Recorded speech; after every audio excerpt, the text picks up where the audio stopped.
விசேஷமாக இருக்க வேண்டும், ஸ்தோத்திரம் செலுத்த வேண்டும், தாழ்மையா இருக்க வேண்டும், கீழ்ப்படிய வேண்டும், இப்படிப்பட்ட உண்மையா இருக்க வேண்டும். இந்த காரியங்கள் எல்லாம் நாம் தியானித்தோம். So I cannot give a recap and all these things. All the sermons are on YouTube. Please watch. கடந்த வாரம் நம்ம கேட்ட எல்லா செய்திக்கான ஒரு ரீகேப்பை சொல்வதற்கு நேரம் இருக்காது. இது எல்லாமே யூடியூப்ல இருக்கனால நீங்க போய் பார்த்து கொள்ளலாம். Randomly pick and watch it again. ஏதாவது நம்ம இந்த காரியங்களை குறித்து நம்ம கேட்ட சிதல எதையாவது ஒன்றை நீங்க தேர்ந்தெடுத்து கேட்டு பாருங்க. Keep stirring up your heart. உங்களுடைய இருதயங்கள் இது கொழுந்து விட்டு எரிய செய்யட்டும். There were time we were studying like so much about the prayer life of Jesus Christ. சில மாதங்களுக்கு முன்பாக நாம் தொடர்ச்சியாக இயேசுவின் ஜெப வாழ்க்கையை குறித்து தியானித்துக் கொண்டிருந்தோம். And those days I strongly believe that your prayer life would have been improved. நான் நிச்சயமா நம்புறேன் அந்நாட்களிலே உங்களுடைய ஜெப வாழ்க்கையில் அது ஒரு மாற்றத்தை ஏற்படுத்தியது. Then we have shifted gear to so many other topics. அதை தொடர்ந்து வேறு சில காரியங்கள் தலைப்புகளை நம்ம தியானிக்கிறோம். Now we are studying so much about the Holy Spirit. இப்பொழுது தொடர்ச்சியாக பரிசுத்த ஆவியானவரை குறித்து தியானிக்கிறோம். Now I strongly believe that you put that prayer life in the garbage and you started thinking about the Holy Spirit. ஆகவே நான் இதே ரொம்ப நிச்சயமா நம்புறேன். என்னன்னா உங்க ஜெப வாழ்க்கையை பத்தி நீங்க அப்படி ஒதுக்கி வச்சுட்டு பரிசுத்த ஆவியானவரை குறித்து கேட்கிற செய்திகளை மட்டும் தான் நம்ம வாழ்க்கையில நடைமுறைப்படுத்துவோம். என்ன பார்த்தா trend. Because that is what is in trending. அடுத்த சீரிஸ் பண்ண உடனே when we go to the next series we will send Spirit of God out. பரிசுத்த ஆவியானவரை நம்ம ஒதுக்கி வச்சிட்டு and we'll start the other one. அடுத்து என்ன கேட்கிறோமோ அதை பண்ண ஆரம்பிச்சிரோம். Don't ask me how do you know that. என்கிட்ட வந்து ஐயா உங்களுக்கு எப்படி தெரியும் அப்படி நீங்க கேட்காதீங்க. I'm not an exception for this. ஏன்னா இதற்கு நானும் விதிவிலக்கல்ல. When I was doing this series about the prayer life of Jesus Christ, I was like a praying man. இயேசு கிறிஸ்துவின் ஜெப வாழ்க்கை குறித்து தியானித்துக் கொண்டிருந்த போது நான் அதிகமா ஜெபிக்கிற ஒரு மனிதனாக காணப்பட்டேன். Now I am spirit filled man. இப்போ அதிகமா ஆவியில நிரம்பிய மனிதனாக இருக்கிறேன். What about the prayer man? அப்படினா ஜெபிக்கிற மனிதன் எங்கே? He is taking rest. அவர் கொஞ்சம் ஓய்வு எடுக்கறாருங்க. Our life should not be. நம்ம வாழ்க்கை அப்படி இருக்க கூடாது. So have this mindset and keep on muttering these thoughts in your mind. இந்த காரியங்களை உங்க மனதில் வைத்துக்கொண்டு நாம் கேட்கிற செய்திகளை தொடர்ந்து நீங்கள் உங்க மனதில் அசை போடணும்னு எதிர்பார்க்கிறேன். So last week I said let's study about 3 men.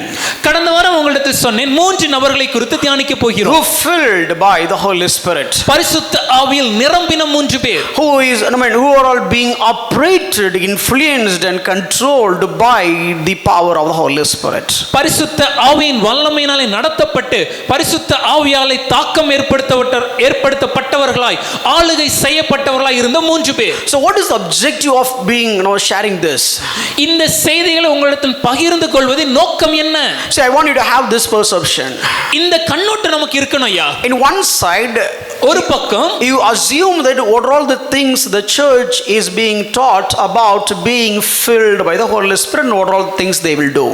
இந்த சபையிலே ஒருவன் பரிசுத்த ஆவியால் நிரம்பி இருந்தான் என்றால் என்னென்ன காரியங்களை செய்வான் என்று சபை சொல்லிக் கொடுக்கிறதும் என்னென்ன காரியங்கள் நடைபெற்று கொண்டிருக்கிறதையும் நீங்கள் மனதில் வைத்துக் கொள்ளுங்கள். நிரம்புங்க அப்படி அவங்க சொல்றதும் be filled and the way they speak about it. And what is the reaction of the congregation for that? அதற்கு சபை மக்கள் கொடுக்கிற மறு உத்தரவையும் you have this on one side of your mind. உங்க மனதுல ஒரு பக்கத்துல நீங்க வச்சுக்கோங்க. And the other side look at the scripture that I am going to show you. அதற்கு இன்னொரு பக்கத்துல வேதத்திலிருந்து உங்களுக்கு நாங்கள் காண்பித்த எல்லா வசனங்களையும் நீங்கள் வைத்துக் கொள்ளுங்கள். These 3 persons how they have lived their life as a spirit filled persons. இந்த 3 பேரும் பரிசுத்த ஆவியால் நிரப்பப்பட்டவர்களாய் எப்படி வாழ்ந்தார்கள் என்று சொல்ல போறோம். So the first one is I was talking about Stephen last week. கடந்த வாரம் அதில் முதலாவதாக ஸ்தேவானை குறித்து பகிர்ந்து கொண்டேன். The Bible says he is full of Holy Spirit, he is full of wisdom, he is full of faith and he is full of power. The same terminology is being used for 4 different categories. வேதாகமத்தில் அவரை குறித்து பார்க்கும்போது 4 காரியங்கள் சொல்கிறது. அவர் பரிசுத்த ஆவியில் நிறைந்தவராய், ஞானத்தில் நிறைந்தவராய், விசுவாசத்தில் நிறைந்தவராய், வல்லமையினால் நிறைந்தவராய் என்று நாம் வாசித்தோம். So a spirit filled man, a faith filled man, a power filled man, a wisdom filled man, how did he operate, which has been explained in just 2 chapters as a nutshell for the benefit of the church. ஆகவே ஒருவர் பரிசுத்த ஆவியில் நிரம்பினவராய், விசுவாசத்தில் நிரம்பினவராய், வல்லமையினால் நிரம்பினவராய், ஞானத்தினால் நிரம்பினவராய் எப்படி செயல்பட்டார் என்பதை வேதாகமம் நமக்கு 2 அதிகாரங்களில் எழுதி கொடுத்திருக்கிறது. ஒரு சிறிய ஒரு குறுகிய ஒரு காரியமாக நாம் கற்றுக்கொள்வதற்காக இது கொடுக்கப்பட்டிருக்கிறது. கொடுக்கப்பட்டிருக்கிறது. If you keep on reading these two chapters, you will understand how a spirit-filled man will act, will speak, will behave, and what kind of attitude he will have. இந்த ரெண்டு அதிகாரங்களையுமே நம்ம திரும்ப திரும்ப திரும்ப தியானித்தோம் என்றாலே ஒரு பரிசுத்த ஆவியில் நிரம்பின மனிதன் எப்படி பேசுவார், பரிசுத்த ஆவியில் நிரம்பின மனிதன் எப்படி நடப்பார், அவருடைய செய்கைகள் எப்படி இருக்கும், அவர் எப்படி இருப்பார் என்பதை அறிந்து கொள்ளலாம். So from this a small nutshell, ஆகவே இதில் இருந்து ஒரு சிறு துணுக்காக everybody is respecting him. எல்லாருமே அவரை மதிக்கிறார்கள். It is there in Acts chapter 6 verse 3. அது அப்போஸ்தலர் 6ஆம் அதிகாரம் 3ஆம் வசனத்தில் பார்க்கிறோம். If you are being filled by the Holy Spirit, are you getting respect from your spouse first? ஐயா, பரிசுத்த ஆவியில் நிரம்புகிறோம் என்று நாம் சொல்கிறோமே, நம்ம வீட்டில் நம்ம மனைவியோ இல்ல கணவரோ நம்ம துணைவியார் நம்மளை மதிக்கிறார்களா? Are your children respecting you? நம்முடைய குழந்தைகள் நம்மளை மதிக்கிறாங்களா? Oh, then there is a problem. அப்படி இல்லனா எங்கேயோ பிரச்சனை இருக்கு. They may not obey you. அவங்க உங்களுக்கு கீழ்ப்படியாம கூட இருக்கலாம். Oh, they may treat you like anything.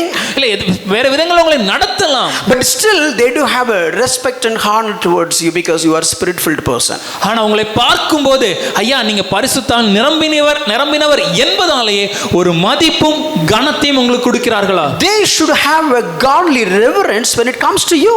உங்களை பார்க்கும்போது தேவனுக்கு ஏற்ற ஒரு மரியாதை, ஒரு கனம் உங்களை பார்க்கும்போது உண்டாக வேண்டும். Your husband should respect you. உங்க கணவர் உங்களை அப்படி பார்க்கணும். Your wife should respect you. உங்க மனைவி உங்களை அப்படி மதிக்கணும். They should see, oh, this is a godly person, this spirit-filled person, I cannot speak against him.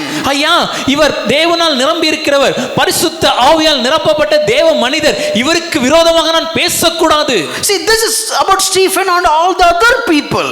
இதுதான் இங்கு ஸ்தேவானும் அவரோடு இருந்த மற்ற எல்லாருக்கும் அவர்களுக்கு பார்க்கும்போது சொல்லப்பட்ட காரியம். It's not simply clapping and shouting and jumping and rolling. All these things will not make any difference in the family or in the people all around you. ஐயா வெறுமனே கரங்களை தட்டுவதும் குதிப்பதும் நாம் கீழே விழுந்து உருள்வதும் காரியங்களை செய்வதும்னாலே நம்மளை சுற்றி இருக்கிறவர்கள் மத்தியிலேயோ இல்ல நம்ம குடும்பத்திலேயோ எந்த ஒரு மாற்றத்தையும் ஏற்படுத்த முடியாது. Are you more with the wisdom? ஐயா ஞானத்தால் செயல்படுகிறோமா? Do you have wisdom? ஞானம் இருக்கிறதா? Or people are coming to you and looking for your suggestions, your decisions or your directions? ஒரு இக்கட்டான சூழ்நிலையில உங்களிடத்துல வந்து ஐயா இந்த காலத்தில் நான் என்ன செய்ய வேண்டும் என்ற ஆலோசனைகளையோ இந்த காலத்தில் என்ன செய்ய வேண்டும் என்ற வழிகளையோ தேர்வுகளையோ தேர்ந்தெடுக்க வருகிறார்களா? You may not expert in that particular area, but still they will come and ask for wise ideas. Means you are being filled by the Spirit of God. ஒருவேளை அந்த காரியத்தில் நீங்கள் சிறந்து கை தேர்ந்தவராக இல்லாவிட்டாலும் உங்களிடத்தில் வந்து ஒரு ஞானமான ஆலோசனை கேட்க வருகிறார்களா? ஏனென்றால் இவர் ஒரு பரிசுத்த ஆவியில் நிரம்பினவர் அல்லவா என்ற ஒரு எண்ணத்தோடு. See, I am talking about Stephen. நான் இங்கே ஸ்தேவானை குறித்து பேசுகிறேன். Who is full of Holy Spirit. பரிசுத்த ஆவியினால் நிறைந்தவராய். That is what Bible is talking about that person. இப்படிதான் வேதம் அவரை குறித்து நமக்கு விளக்குகிறது. Had a great faith. ஒரு விசுவாசத்தில் நிறைந்தவர். Look at your faith. ஐயா உங்க விசுவாசத்தை கொஞ்சம் பாருங்க. So when even for a small menial things, if if you have so much of a pride or you have so much faith. ஒரு சின்ன சாதாரண விஷயங்களுக்கு நம்முடைய விசுவாசத்தில் நிரம்பினவர்களா இருக்கிறோமா இல்ல விசுவாசம் ஆட்டம் காண்கிறதா? If you are driven by fear or faith. ஐயா விசுவாசத்தால் வழிநடத்தப்படுகிறோமா இல்ல பயம் நம்மளை ஆட்கொள்கிறதா? ஆட்கொள்றது அது சரியான வார்த்தை. பயம் என்ன ஆட்கொள்ளுதா இல்ல விசுவாசம் என்ன ஆட்கொள்ளுதா? I am overpowered by faith or I am overpowered by fear. So that tells you that you are a spirit-filled person. இதுவே நமக்கு ஒரு எளிதான ஒரு வழிகாட்டி. நான் ஆவியால் நிறைந்திருக்கிறவனா இல்லையா என்பதை அறிந்து கொள்ள. Do you have confidence? தைரியம் இருக்கிறதா? Do you have faith? விசுவாசம் Do you இருக்கிறதா? have hope? நம்பிக்கை இருக்கிறதா? Do you have the stamina in your mental attitude? நம்முடைய மனப்பாவத்துல எந்த காரியங்களையும் தாங்க கொள்ளக்கூடியக்கு ஒரு மனப்பாவம் இருக்கிறதா? I will show you from the Bible today. நான் வேதத்திலிருந்து இன்று உங்களுக்கு காண்பிக்கிறேன். See, this is not something like like an some experiential or something like kind of get a goosebumps and so on. ஐயா இந்த காரியங்கள் எல்லாம் ஏதோ ஒரு உணர்ச்சி வசப்படுவதற்காகவோ ஏதோ ஒரு நம்முடைய கரங்களை ஒரு புல்லரிக்க வேண்டும் என்ற காரியங்களோ போன்றவை அல்ல. It is not about ecstasy, it is all about lifestyle.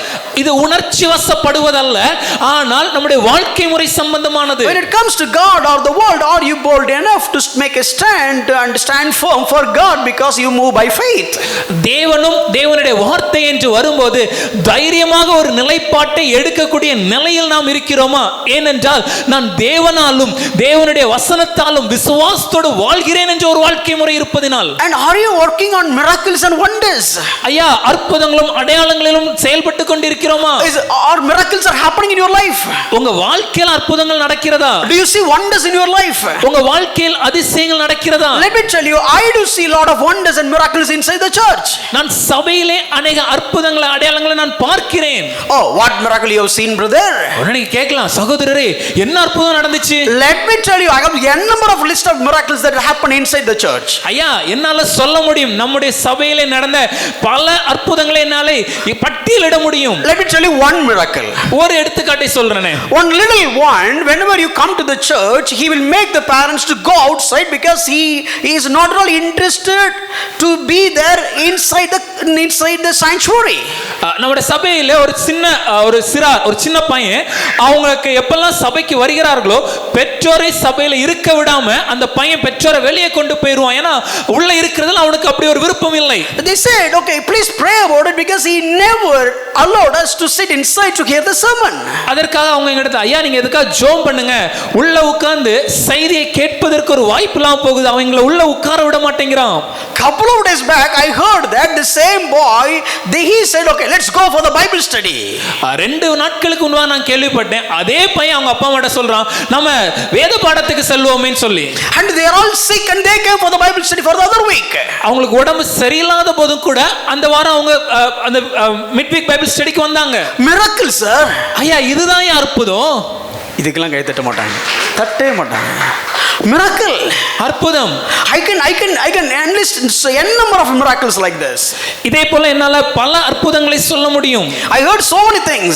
அநேக காரியங்களை நான் கேள்விப்படுகிறேன். And you know, one sister, she behaved in such a way that she helped poor man, and the man who is from the other religion saw her and he started helping. Miracle. நம்முடைய சபையில் இருக்கக்கூடிய சகோதரி ஒரு ஏழ்மையான ஒரு முதியவருக்கு உதவி செய்ததை தேவனை அறியாத புறமதத்தர் ஒருவர் பார்த்து அவரும் உதவி செய்வதற்காக தூண்டப்பட்டு உதவி செய்தார். Miracle. அற்புதம்.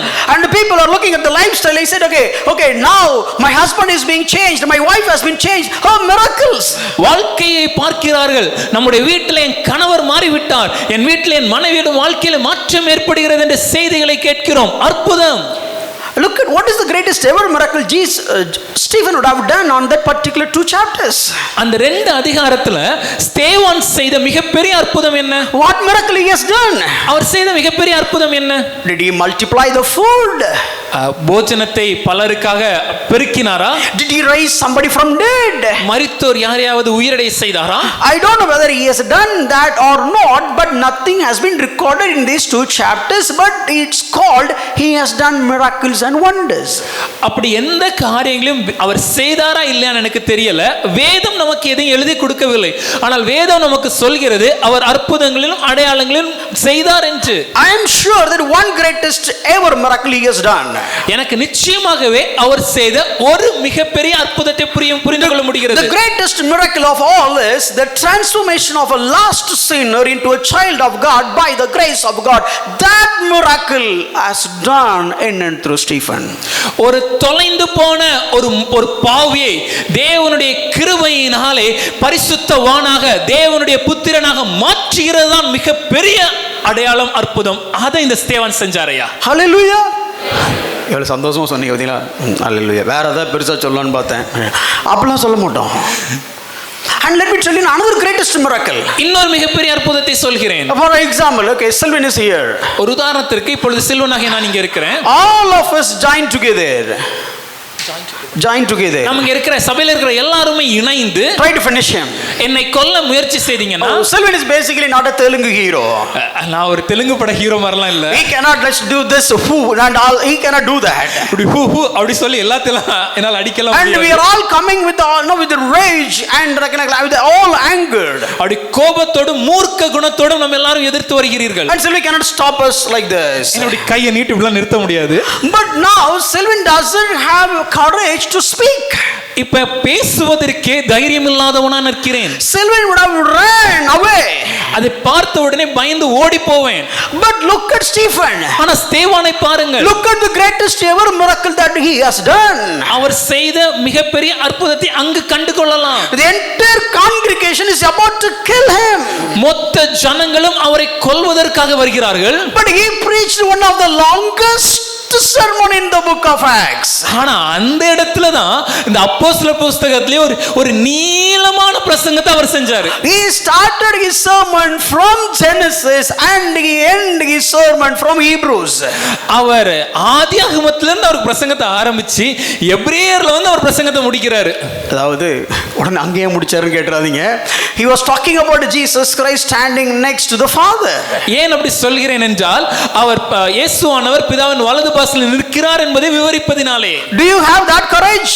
அந்த தைரியம் நமக்கு இருக்கிறதா? Do you have that boldness in your heart? இருதயத்தில் இப்படிப்பட்ட ஒரு தைரியம் இருக்கிறதா? Let me tell you, be filled by the Holy Spirit. பரிசுத்த ஆவியிலே நிரம்பி பாருங்கள். சும்மா கத்துறதுக்கு இல்ல சார் இது. It is not about shouting, sir. Study the Bible. வேதத்தை பார்க்க வேண்டும். In the 2 chapters so many wonders that he has done. இந்த 2 அதிகாரத்திலேயே अनेक அடையாளங்களை அவர் செய்திருக்கிறார். No, everybody was stoning him, but he was praying for him. எல்லாரும் அவரை கல்லெறியும் போதும் கூட அவர்களுக்காக அவர் ஜெபித்தார். And he prayed a prayer that his master has shown as an example. தன்னுடைய எஜமான் என்ன மாதிரியை காண்பித்து போனாரோ அதே மாதிரியை பின்பற்றி ஒரு ஜெபத்தையும் அவர் செய்தார். If your mother-in-law shouted at you, not throwing stones but throwing couple of words, how you would react? ஐயா, இப்போ நம்ம வீட்டில் நம்ம மாமியார் நம்ம கிட்ட கல்லெறி எல்லாம் வேண்டாம், சில வார்த்தைகளை கொஞ்சம் கோபத்தோடு எரிந்தாலே நம்ம எப்படி அதுக்கு மறு உத்தரவு ரியாக்ட் பண்றோம்? She knows how it will bounce back because you filled by the Spirit of God.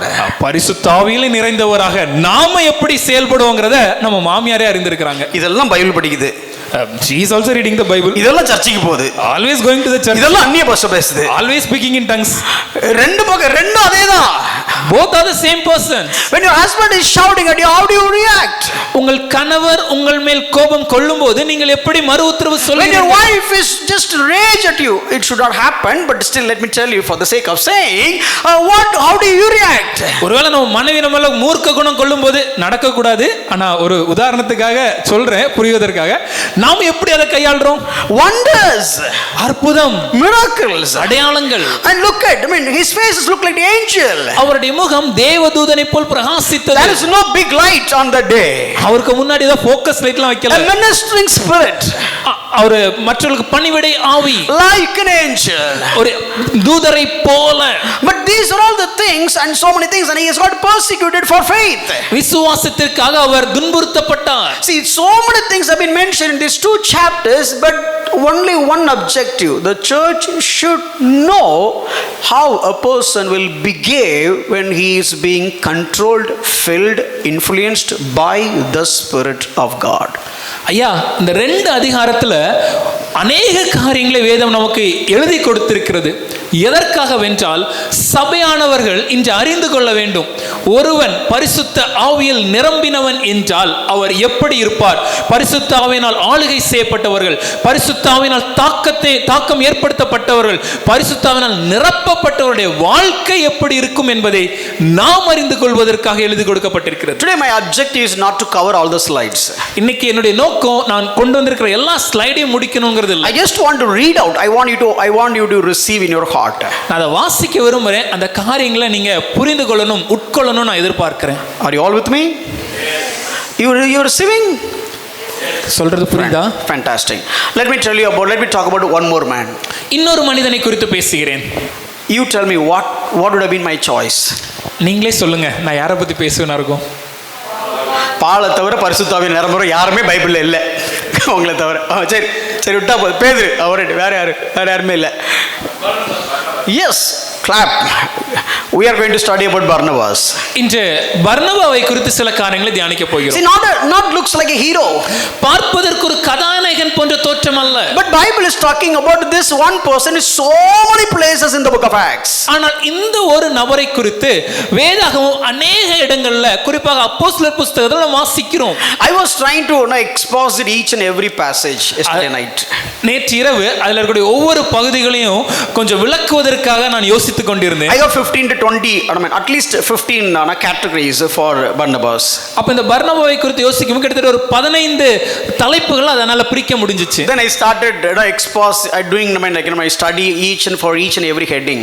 அப்போ ஒவ்வொரு தலைப்பையும் எடுத்து நான் அப்படி படிக்க ஆரம்பிச்சேன். Then I decided it won't work out. அப்போ புரிஞ்சிருச்சு இது வேலைக்கு ஆகாது. It is too much. ஏன்னா அது அவ்வளவு நிறைய இருக்கு. I cannot present everything that I'll prepare. நான் கற்றுக்கொண்ட இல்ல தயார் செய்த எல்லாவற்றையும் இன்று எல்லாம் விளக்குவதற்கு நேரம் போதாது. But so much is here. ஆனா இருதயத்துல நிறைய காரியங்கள் I இருக்கு. was wondering, I thank God for this series because I have transformed, in my mind. நான் தேவனுக்கு நன்றி சொல்ல விரும்புகிறேன். எதுக்குன்னா இந்த காரியங்களை நாம் தியானித்ததின் மூலமாக நான் என் மனதிலே புதிதாக்கப்பட்டு கொண்டிருக்கிறேன். Yes, I do. அப்படிங்கிறவங்க ஒரு கிளாப் கொடுங்க பார்க்கலாம். மிச்சவங்க எல்லாம் மாறல போல இருக்கு. அப்போ இன்னொரு 10 வாரம் எடுக்கணும் போல இருக்கு. இன்னொரு 10 வீக்ஸ் எடுக்கலாம்னு சொல்றாங்க. கைத்திக்கு ஒரு அலையில சொல்லுங்க. ஒரு ஆத்மா கூட அட பாவிகளா. Anyway, we are going to finish this today.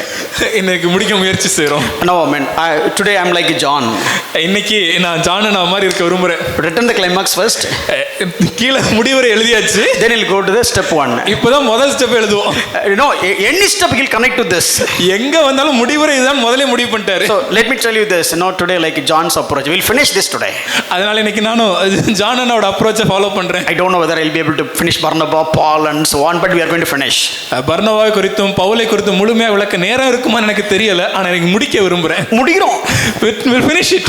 100வது வாரத்துல முடிச்சிரோம். We'll finish it at the 100th week. Acts chapter 11 verse 24. அப்போஸ்தலர் 11ஆம் அதிகாரம் 24வது வசனம். Look at this verse. அந்த வசனத்தை பாருங்க. For he was a good man, full of Holy Spirit and faith, and great many people were added to the Lord. அவன் நல்லவனும் பரிசுத்த ஆவியினாலும் விசுவாசத்தினாலும் நிறைந்தவனுமாய் இருந்தான். அநேக ஜனங்கள் கர்த்தரிடமாய் சேர்க்கப்பட்டார்கள். See, the first point is very important. அதுல முதல் வார்த்தை ரொம்ப முக்கியம். The first thing is, if you are a spirit filled person, what kind of person you are supposed to be? ஐயா, ஒரு பரிசுத்த ஆவியினாலே நிரம்பி இருந்தார் என்றால் முதலாவதாக அந்த மனிதர் எப்படி இருக்க வேண்டும்? எப்படி இருக்கணும்? சத்தமா சொல்லுங்க. எப்படி இருக்கணும்? நான் ஆவியில நிரம்பினவன். ஆனா 4 வேண்டாம், எதை சொன்னாலும் யாரோட கனெக்ட் பண்ணிடுவாங்க. Okay, see, you have to be good. வேதம் நமக்கு சொல்கிறது நாம் நல்லவனாக இருக்க வேண்டும். Okay, see, this is something like, he is not a man who is full of Holy Spirit, but Bible introduced him as a good man. வேதம் பர்னபாவை குறித்து பேசும்போது பரிசுத்தாவில் நிறைந்தவன் என்று சொல்வதற்கு முன்பாகவே அவருடைய அறிமுகமாக அவரை நல்லவர் என்று நமக்கு அறிமுகப்படுத்துகிறது. And do you see the coincidence or the connections between the life of Barnabas as well as Stephen? ஐயா, ஸ்தேவானுடைய வாழ்க்கைக்கும் பர்னபாவுடைய வாழ்க்கைக்கும் இருக்கிற ஒற்றுமைகளை நீங்கள் பார்க்க முடிகிறதா? என்ன ஒற்றுமை பார்த்தீங்க? Okay. Not only good reputation, full of Holy Spirit, full of faith. அவர் நல்லவர் என்று சொல்லப்பட்டது மாத்திரமல்ல, 2 பேரை குறித்து வேதம் சொல்லும்போதும் விசுவாசத்தினால் நிறைந்தவர்கள் என்று எழுதியிருக்கிறது. So if you are full of Holy Spirit, obviously you are moved by faith. நீங்கள் பரிசுத்த ஆவியில் நிறைந்தவர்கள் என்றால் விசுவாசத்தினால் நடக்கிறவர்களாக இருக்க வேண்டும். You will be influenced by faith. விசுவாசத்தின் தாக்கம் நம் வாழ்க்கையில் இருக்க வேண்டும். You will be controlled by faith. விசுவாசத்தினால் ஆளுகை செய்யப்பட்டவர்களாக இருக்க வேண்டும். Which means you should not controlled by fear. அதுக்கு அர்த்தம் என்னன்னா, நான் பயத்தினால் நடக்கிறவனாக ஆளுகை செய்யப்படுறவனாக இருக்கக்கூடாது. if the kid swallows some little bit not chocolate, ஒருவேளை நம்ம வீட்ல குழந்தை வந்து ஏதாவது சின்ன ஒரு முட்டாய் எடுத்து வாயில போட்டுடுச்சுன்னா, swallow, அதை முழுங்கிடுச்சுன்னா, ஐயோ what's going to happen? என்ன நடக்க போகுது? Be filled by the Holy Spirit, பரிசுத்த ஆவியினால் நிரம்புங்கள். be filled by faith, விசுவாசத்தில் நிரம்புங்கள். somebody is laughing, ஒரு சிலர் சிரிக்கிறாங்க. இவன் நோட் பண்ணி வச்சிட்டே இருக்கான் போல இருக்கு. yeah it happened in our church, அது நம்ம சபையில நடந்துச்சு, but not in home. வீட்ல இல்ல. I should not tell that it happened in the bus. அது பேருந்துல நடந்து நான் சொல்ல மாட்டேன். No I will not tell that. அதை நான் சொல்ல மாட்டேன். no don't ask who is that person. முடிஞ்ச பின்னாடி யாருன்னு வந்து என்கிட்ட கேட்காதீங்க. இப்போ டேய் நிப்பாட்டிடுறா, இங்கே நிப்பாட்டிடுறா. Okay fine, okay so for more by faith, விசுவாசத்தில் நடக்க வேண்டும். see this is the similarity between Barnabas and Stephen. ஸ்தேவானுக்கும் பர்னபாவுக்கும் இருந்த ஒற்றுமைகளில் இது ஒன்று. Why the faith is key here? ஏன் விசுவாசம் இங்கே முக்கியம்? Later point of time I'm going to talk about what Barnabas has done. பின்னே வரும்போது பர்னபா என்ன செய்தார் என்பதை நான் விவரிக்க போகிறேன். When Bible says he is a Lord of faith, the Bible is also saying that he doesn't have any fear. வேதம் சொல்லும்போது அவரை விசுவாசத்தில் நிறைந்தவன் என்று மாத்திரம் நமக்கு விளக்கவில்லை, அவர் பயப்படாதவர், பயம் இல்லாதவர் என்றும் சொல்கிறது. See, even though Trump has cannot raise the fees for the visa whatever it is, and whether layoff it's happening here and there, but still are you moving by faith or are you moving by fear? ஒருவேளை அமெரிக்க தேச அதிபர் Trump H1B விசாவோட பணத்தை கூட்டினாலும் சரி, இல்ல பதவி நீக்கங்கள் அங்கங்க நடந்து கொண்டிருந்தாலும் சரி, நாம விசுவாசத்தினால் நடக்கிறோமா இல்ல பயத்தால் நடத்தப்படுகிறோமா? See, this guy was full of faith. இந்த மனிதன் விசுவாசத்தில் நிறைந்தவன். Stephen was also full of faith. அதேபோல் ஸ்தேவானும் விசுவாசத்தில் நிறைந்தவர். Lot of resistance to Stephen from the group of Jewish people. யூத ஜனங்களிடமிருந்து அநேக எதிர்ப்புகள் ஸ்தேவானுக்கு வந்தது. But when it comes to Barnabas, ஆனா பர்னபாவை பார்க்கும்போது he was recommending Paul, அவர் பவுலுக்கு சிபாரிசு செய்கிறார். but against whose opinion? ஆனா யாருடைய கருத்துக்களுக்கு எதிராக? All the apostles are standing against here. எல்லா அப்போஸ்தலரும் எதிர்த்து நிற்கிறார்கள். They have done the wonders. அற்புதங்கள் செய்தவங்க யார்? They have seen the power of the Holy Spirit moved by the works of the hands of the apostles. பரிசுத்த ஆவியின் வல்லமையானது இந்த அப்போஸ்தலரின் கரங்களினால செயல்பட்டதை கண்ணார கண்ட கூட்டம். See, today if a man of God doing some wonders or miracles, இன்னைக்கு ஏதோ ஒரு தேவ மனுஷன் வந்து ஒரு அற்புதத்தை அடையாளங்களை செஞ்சா, we will give more respect to that person than Jesus. இயேசுவோட இன்னைக்கு அவருக்கு கொஞ்சம் அதிக முக்கியத்துவம் கொடுக்கிற நிலைமையில இருக்கிறோம். Obviously we'll bend.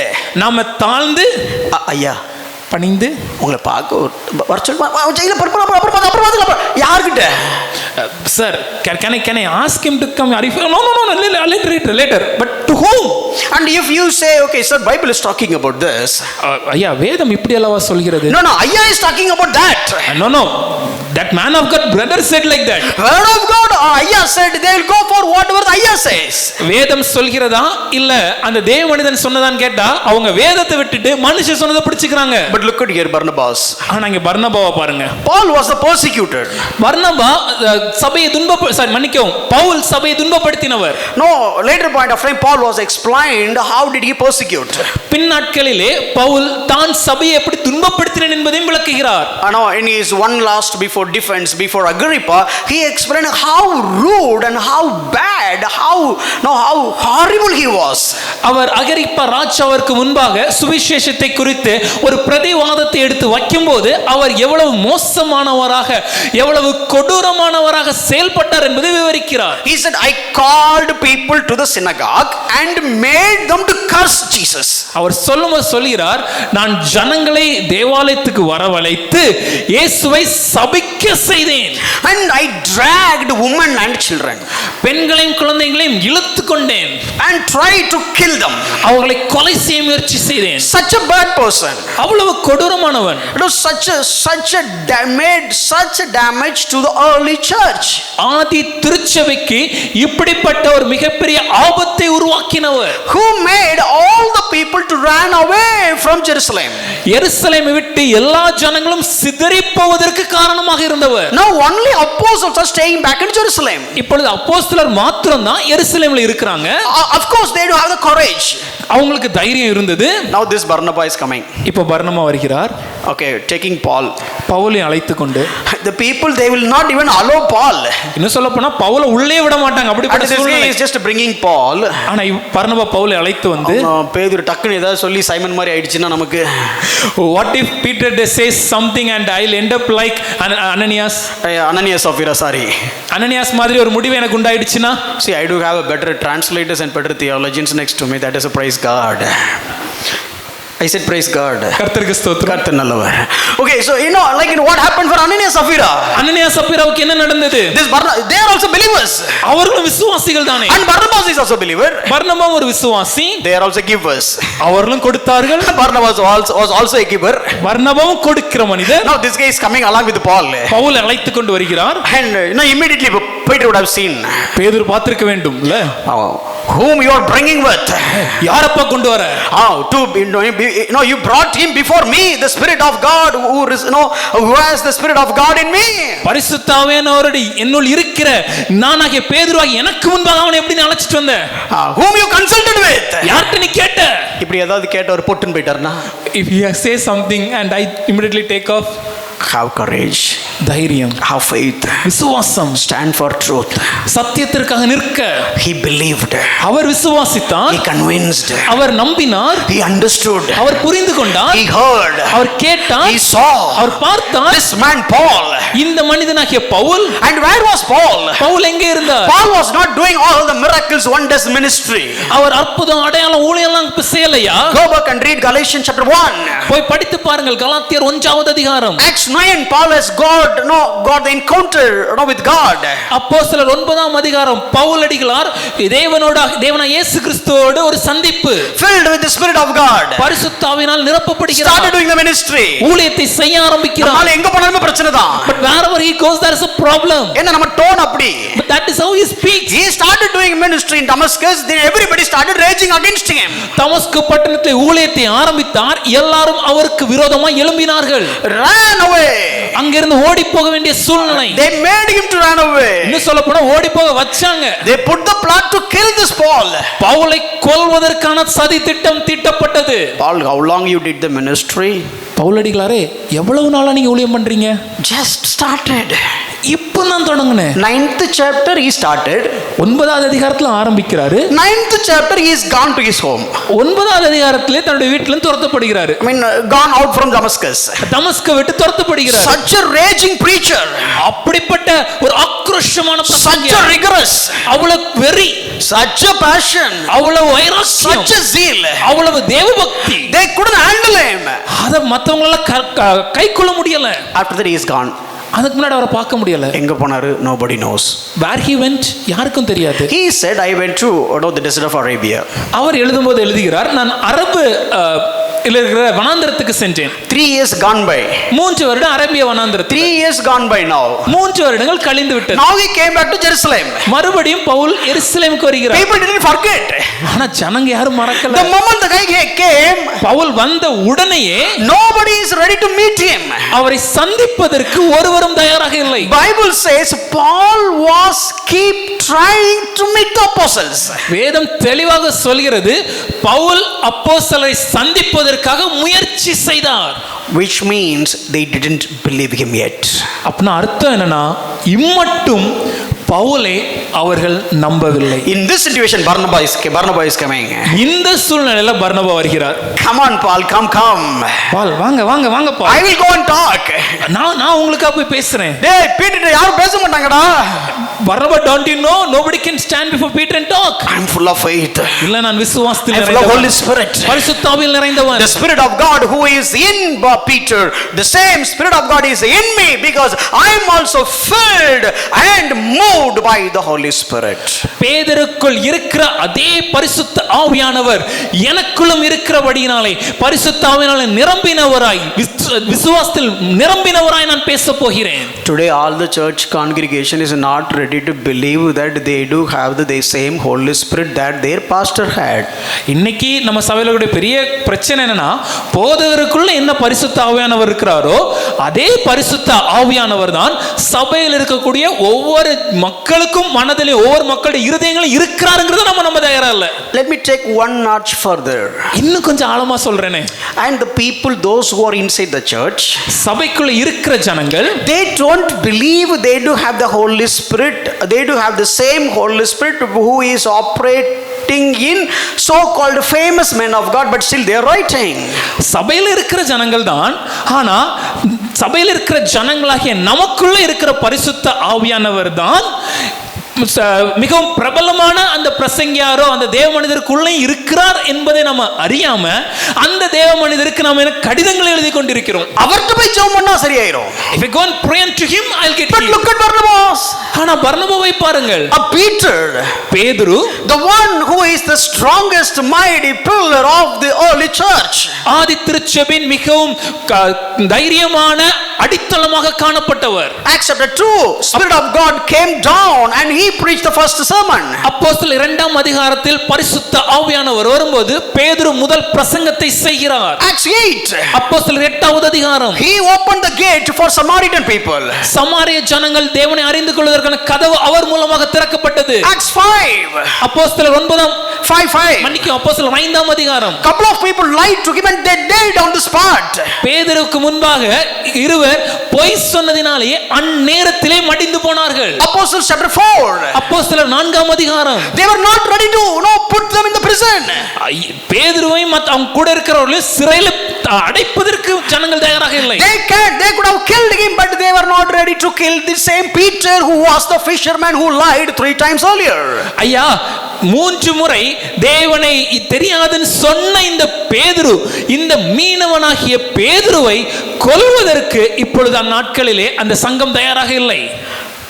Such a brave heart, Peter. தைரியமான இருதயமுடைய மனிதர் பேதுரு. Much more brave heart this Barnabas. பர்னபாவை பார்க்கிலும் தைரியசாலி. He brought Paul.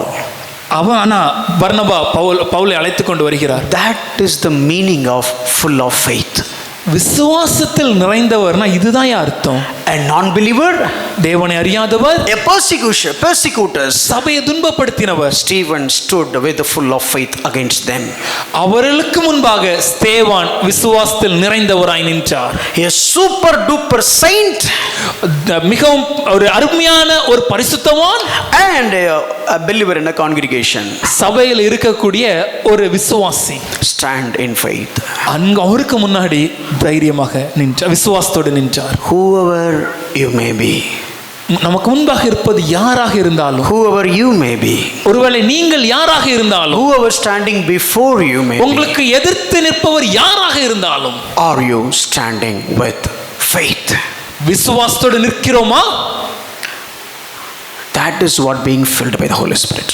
பரிசுத்த ஆவியில் நிரம்புவது என்றால் அதுதான்யா. Got it? புரிகிறதா? Hallelujah. Hallelujah. The next one. அடுத்த காரியம், Look at Barnabas. பர்னபாவை பாருங்கள். Acts chapter 4 verse 36. அப்போஸ்தலர் 4ஆம் அதிகாரம் 36வது He வசனம். is the son of encouragement. அவர் ஆறுதலின் மகன். See, not only encouragement but exhortation.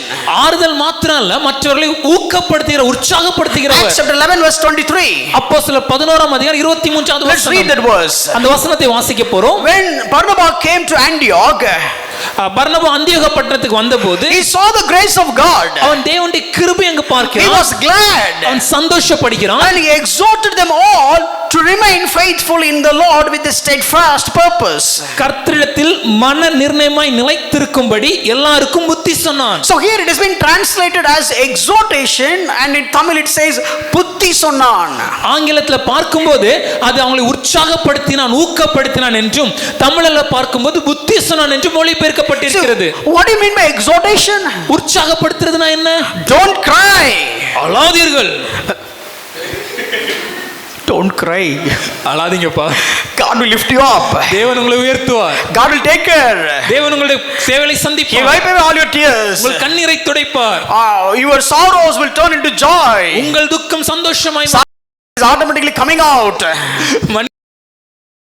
So like this is not exhortation, my dear friend. இப்படி சொல்றதுக்கு பேர் உற்சாகப்படுத்துறது அல்ல. Any preacher can do this kind of exhortation. இப்படிப்பட்ட உற்சாகத்தை எந்த பிரசங்கியாராலும் பண்ண முடியும். Even psychologists can give this such kind of exhortation. இன்னும் சொல்லப்போனா மனநல மருத்துவர்கள் கூட இந்த காரியங்களை செய்ய முடியும். Even doctors, before they are doing the operation, they said, okay, ஒண்ணுக்கு கவலைப்படாதீங்கம்மா, நான் பாத்துக்கிறேன், கடவுள் இருக்காரு. மருத்துவர்கள் ஒரு அறுவை சிகிச்சை செய்ய முன்னாடி கூட அவர் சொல்லியிருக்காரு, don't worry about anything, we'll take care of all these things. A common man who is walking on the road can give such exhortation. ஒரு சாதாரண மனுஷன் தெருவுல நடக்கிறவர் கூட இப்படிப்பட்ட உற்சாகத்தை கொடுக்க முடியும். Then what is the difference when it comes to this Barnabas? அப்படி என்றால் இவர்களுக்கும் பர்னபாவுக்கும் இருந்த வித்தியாசம் என்ன? See, all type of exhortation you can receive from the pagan people, those who are not filled or operated or influenced or controlled by the Holy Spirit. நம்ம தேவையான எல்லா விதமான இப்படிப்பட்ட உற்சாகங்களையும் ஊக்கங்களையும் தேவனை அறியாத, தேவனை தெரியாத மனிதர்களிடத்திலிருந்தும் பரிசுத்த ஆவியினால் நிரப்பப்படாத, பரிசுத்த ஆவியினால் நடத்தப்படாத, பரிசுத்த ஆவியினால் ஆளுகை செய்யப்படாத, தாக்கம் பெறாத மனிதர்களாலும் கொடுக்க முடியும்.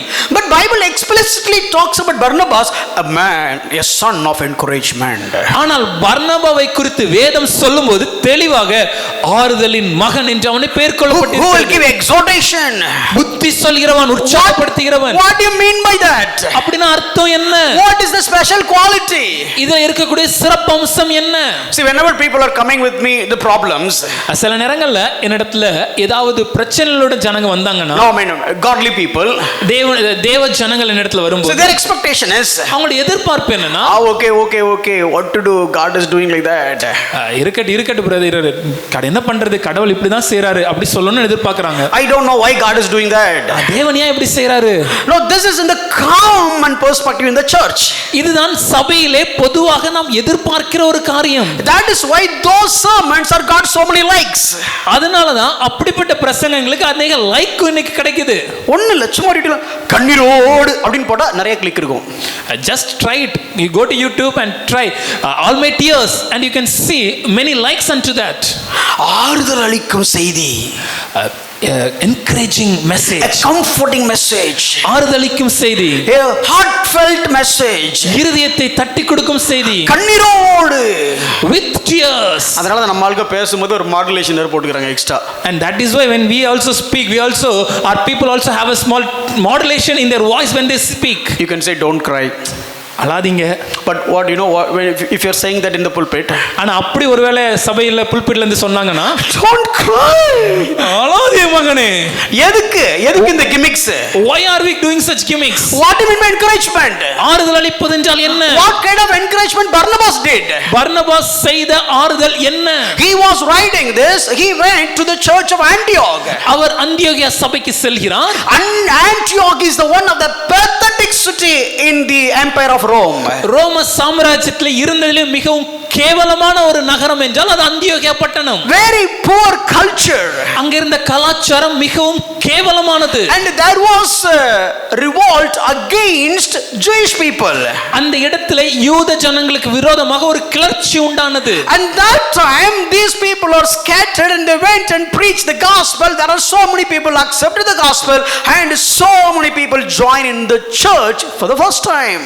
அச்சூழ்நிலையிலே கிளர்ச்சியினாலே சிதறிப்போன யூதர்கள், சிதறிப்போன கிறிஸ்தவர்கள் இந்த அந்தியோகியா பட்டணத்துக்கு வந்து கிறிஸ்தவத்தை சொல்லும்போது அநேகர் ஏற்றுக்கொண்டு சபையிலே சேர்க்கப்பட்ட ஒரு காரியம் நடந்தது. And these people are like sojourners. இவங்க எல்லாம் ஒரு நாடோடிகள் போல. They came to Jerusalem in Acts 2 to celebrate the Passover.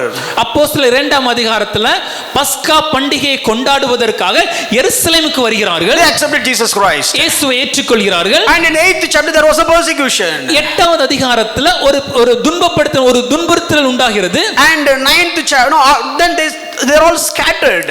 அந்த உபத்திரவத்தின் நிமித்தமாக அவர்கள் சிதறடிக்கப்படுகிறார்கள். Now in the 11th chapter they came to Antioch. இப்பொழுது 11ஆம் அதிகாரத்துல அவர்கள் அந்தியோகியா பட்டணத்துக்கு வருகிறார்கள். They speak much about Jesus. அவங்க இயேசுவை குறித்து பேசி சொல்கிறார்கள். The one who has nothing preaching Jesus to the one who has everything. ஒண்ணுமே இல்லாம இந்த பட்டணத்துக்கு வந்தவன் அந்த பட்டணத்திலே சிறந்தவனாக ஐஸ்வர்யவானாக இருக்கிறவனுக்கு இயேசுவை குறித்து பிரசங்கிக்கிறான். Understand the conflict. அங்க இருக்கக்கூடிய அந்த வித்தியாசத்தை புரிந்து கொள்ள For வேண்டும். example, you lose your job. ஒரு உதாரணத்துக்கு சொல்றேன், உங்களுக்கு இன்னைக்கு வேலை போயிடுச்சு, Somebody got the promotion. ஆனா இன்னொருத்தருக்கு பதவி உயர்வு கிடைக்குது. Who has to console whom? இப்ப யாருக்கு ஆறுதல் சொல்லணும்? It seems like you are consoling him. ஆனா இங்க எப்படின்னா நீங்க அவருக்கு போய் ஆறுதல் சொல்வது போல. Such kind of Christianity has just given birth in the city of Antioch. இப்படிப்பட்ட ஒரு கிறிஸ்தவம், இப்படிப்பட்ட ஒரு விதையினாலே இந்த கிறிஸ்தவம் அந்தியோகியா பட்டணத்திலே உருவானது. And Antioch was culturally so bad and so immoral.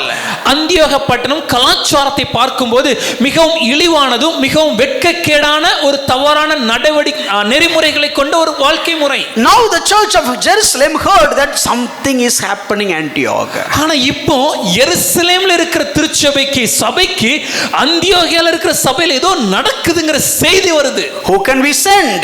யாரை அனுப்பலாம்? Who can we send? யார் அனுப்பலாம்? Find the Barnabas. பர்னபாவை தேடுங்க. A son of encouragement. ஆறுதலின் மகன். Why? ஏன்? If you send him, he will say, don't cry.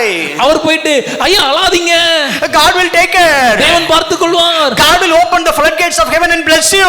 வானத்தின் பலகணிகளை திறந்து தேவன் உங்களை ஆசீர்வதிப்பார். He will give you house. வீடு கொடுப்பார். He will give you job. வேலை கொடுப்பார். Oh, you left the job. வேலை போயிடுச்சா? Here he will give you a bungalow. ஆனா இங்க உங்களுக்கு ஒரு மாளிகையே கிடைக்கும். Not such kind of son of encouragement. அப்படிப்பட்ட ஆறுதலின் மகன் அல்ல இந்த Barnabas. Look at the verse once again. வேத வசனத்தை தெளிவாக பாருங்கள். What kind of encouragement he is going to give? எப்படிப்பட்ட புத்தியை, எப்படிப்பட்ட ஆறுதலை, ஊக்கத்தை அவர் சொல்கிறார்? Remain faithful. கர்த்தரிடத்தில் நிலைத்திருங்கள். With a steadfast purpose. மன நிர்ணயமாய் நிலைத்திருங்கள். Even the sword comes to your neck, stand for faith.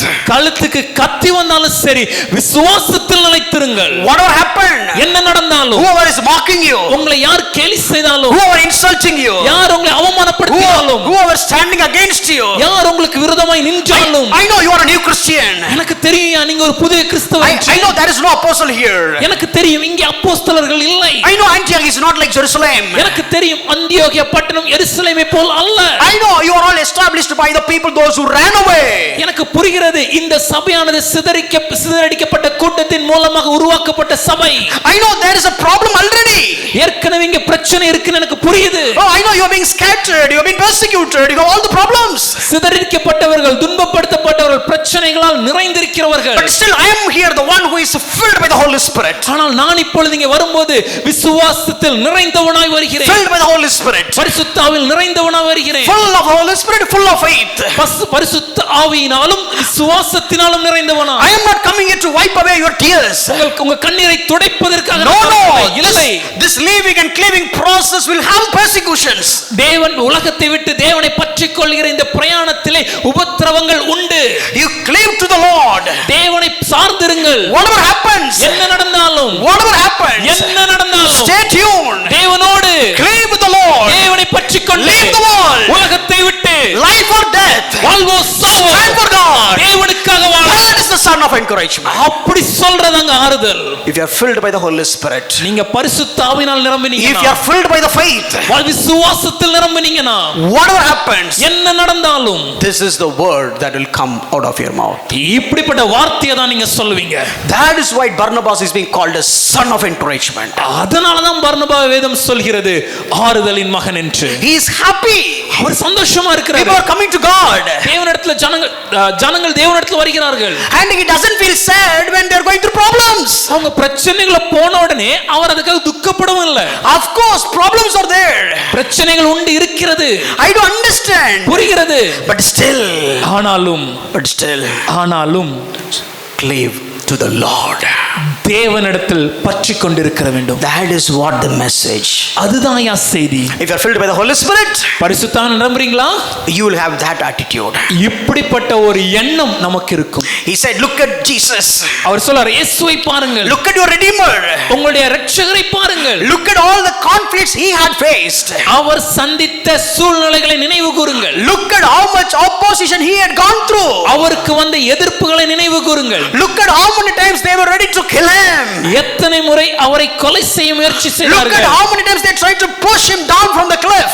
எத்தனை முறை மலை உச்சியிலிருந்து அவரை தள்ளிவிட முயற்சி செய்தார்கள். Look at how many people they spat on his face. எத்தனை முறை அவருடைய முகத்தில் காரி துப்பப்பட்டது. The whole night, முழு இரவும் 600 plus people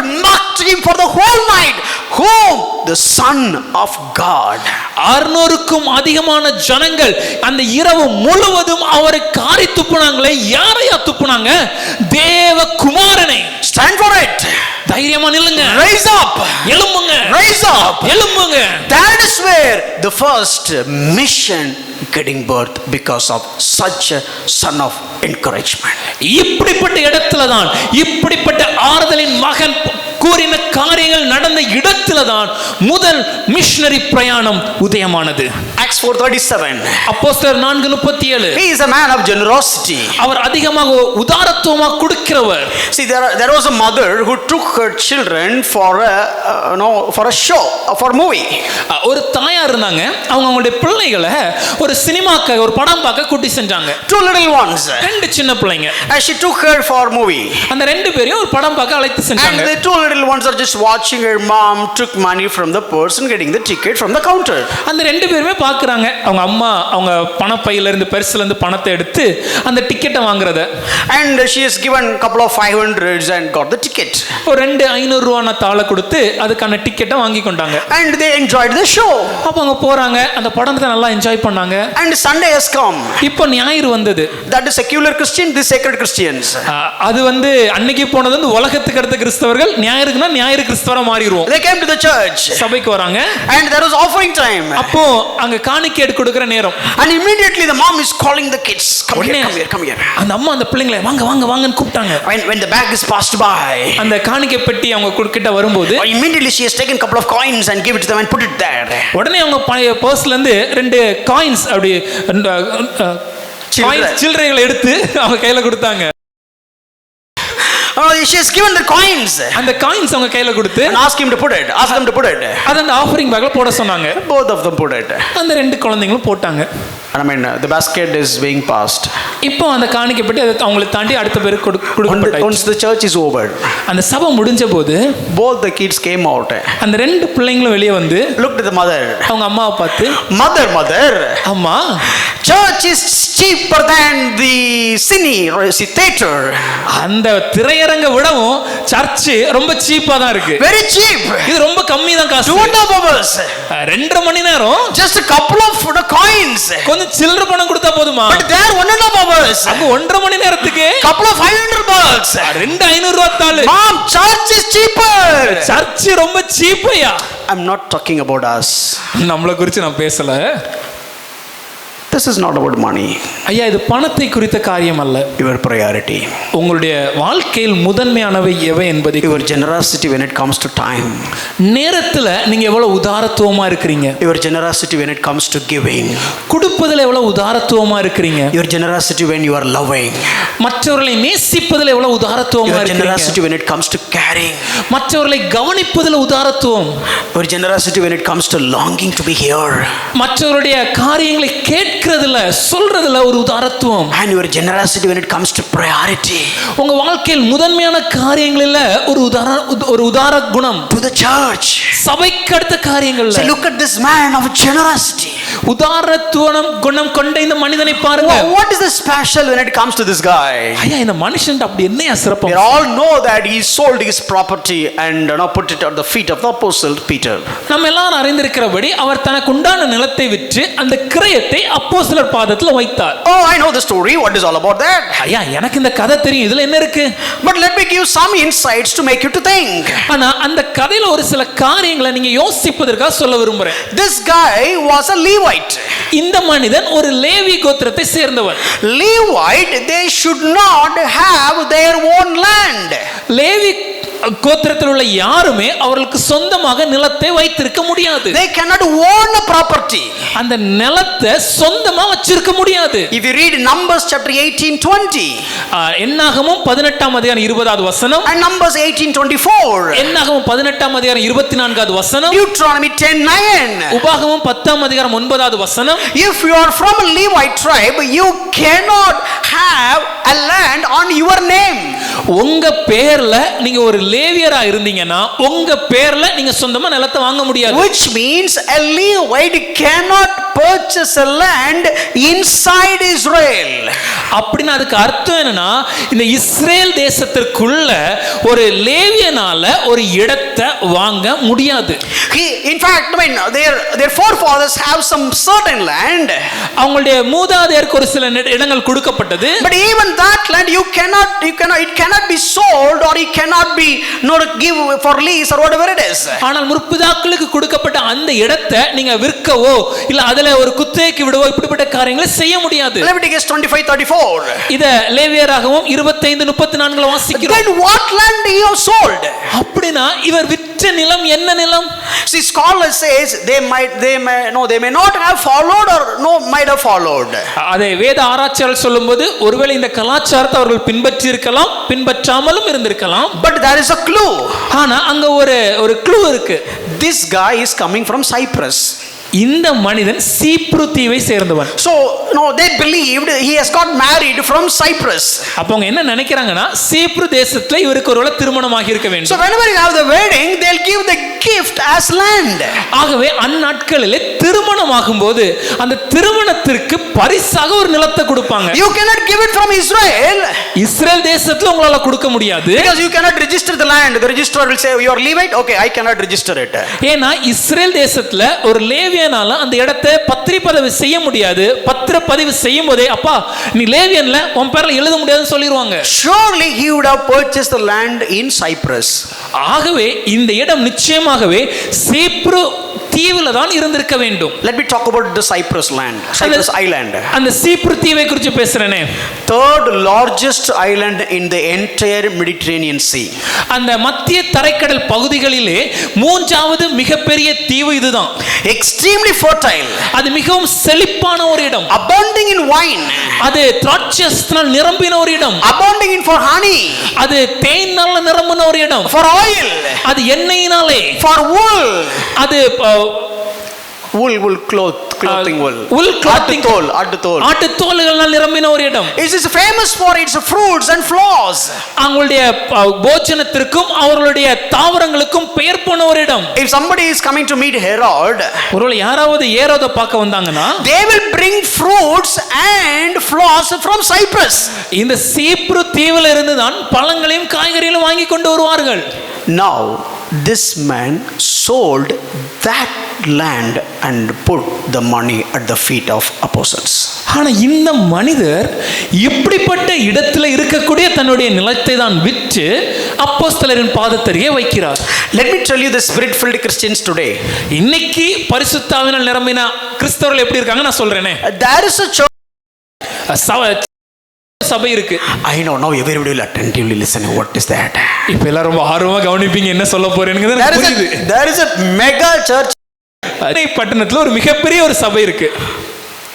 Okay, let me put the filters. கொஞ்சம் ஃபில்டரோட நான் சொல்றேன். They got a very big land. ஒரு மிகப்பெரிய ஒரு இடத்தை அவர்கள் வாங்கினார்கள். No, they saw the land. மன்னிக்கவும், ஒரு மிகப்பெரிய ஒரு இடத்தை அவர்கள் பார்த்தார்கள். They planned to buy the whole land. அந்த முழு இடத்தையும் வாங்குவதற்காக முடிவு செய்தார்கள். Not the land they really need. அவங்களுக்கு தேவையான ஒரு இடம் இல்ல. Listen carefully. நல்லா புரிஞ்சுக்கோங்க. No, they are not ready to buy whatever they really need. தேவைக்கான அளவிற்கு வாங்குவதற்கு அவர்கள் முடிவு செய்யவில்லை. They saw the land. அந்த இடத்தை பார்த்தோம். Let's buy the whole land. ஆகவே முழுசா வாங்கிரலாமே. Control. Okay. Whose money? யாரோட பணம்? Where you can get the money? எங்க இருந்து பணம் வந்துச்சு? இப்ப தமிழ்ல நான் எப்படி சொல்லிருப்பேன்னு உங்களுக்கு தெரிஞ்சிருக்கும். You will know how would have explained if your father's pocket, from your father's pocket. ஐயா உங்க தகப்பன்ட்ட இருந்து நீங்க வாங்குன பணமா? அழகா டிரான்ஸ்லேட் பண்ணீங்க சார் நீங்க. It is from the offering basket. இல்லையா, காணிக்கை பணம். Why are you buying that so much land? ஏன் இவ்வளவு அதிகமான ஒரு இடத்தை வாங்கணும்? Step of faith. விசுவாசமா செய்றோமா? ஏன்? எதுக்கு? Later point of time, பின்னாட்களிலே we will have thousands of believers. எங்க சபையில ஆயிரக்கணக்கான விசுவாசிகள் You need வரும்போது to park all the cars. எல்லா வாகனத்தையும் நிறுத்தணும்ல. And we need to put the hedge all over the place and make it as like an ideal place. ஆகவே எல்லா வாகனத்தை நிறுத்துவதற்கு நல்ல வேலைப்பட்ட ஒரு இடம், ஒரு சிறந்த இடம் வேணும். ஆகவே அதை செஞ்சோம். நம்ம சர்ச் அந்த ஊருக்கு ஒரு அடையாளமா மாறணும்ல. Let our church become the identity of that city. Charcha பில்டிங்கா?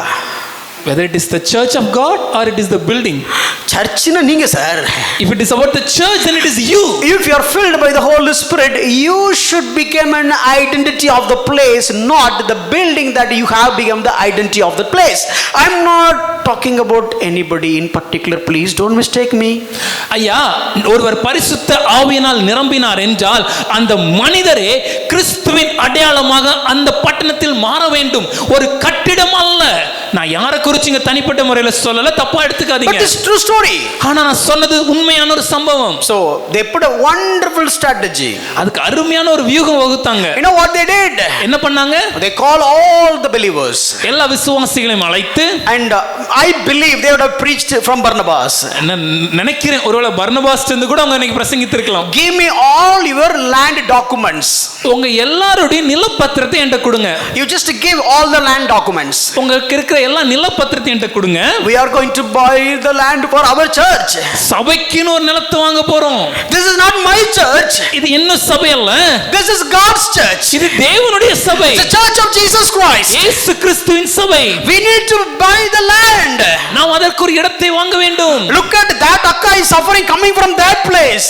அந்த சகோதரியை பாருங்க, அவ்வளவு தொலைவில் இருந்து கஷ்டப்பட்டு வராங்கல்ல. And look at this Annan, he is struggling with the traffic. இந்த அண்ணனை பாருங்க, அவங்க டிராபிக்ல கஷ்டப்பட்டு வராங்க. And look at this brother doesn't have any vehicle, walking all the way to come to church. அதே மாதிரி இந்த சகோதரர் பாருங்க, அவட்ட வாகனம் இல்ல, நடந்தே இவ்வளவு தூரம் சபைக்கு வருகிறார்ல. We need to buy. ஆகவே கண்டிப்பா ஒரு இடத்தை வாங்கணும். God is clearly spoken to me. தேவன் தெளிவா பேசினாரையா. இப்படி எல்லாம் ஏதாவது சொல்லி we also do such gimmicks. I didn't see all that. அப்பலாம் நடந்துச்சுன்னு எனக்கு தெரியாது. These are all my assumptions. என்னோட புரிதல்ல நான் சொல்றேன். But what they have done? ஆனா அவங்க என்ன செஞ்சாங்க? They got all the believers documents. சபையில இருந்த எல்லா விசுவாசிகளுடைய நிலப்பத்திரத்தை அவங்க வாங்குனாங்க. They put it in the bank. அத வங்கியில் அடகு வச்சாங்க. For mortgage.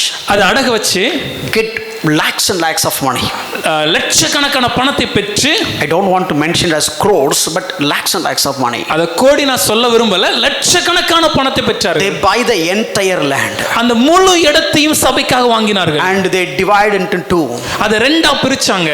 One, not exactly two, but no, they got certain amount of land for the church, and the rest of the land they given that land into real estate broker.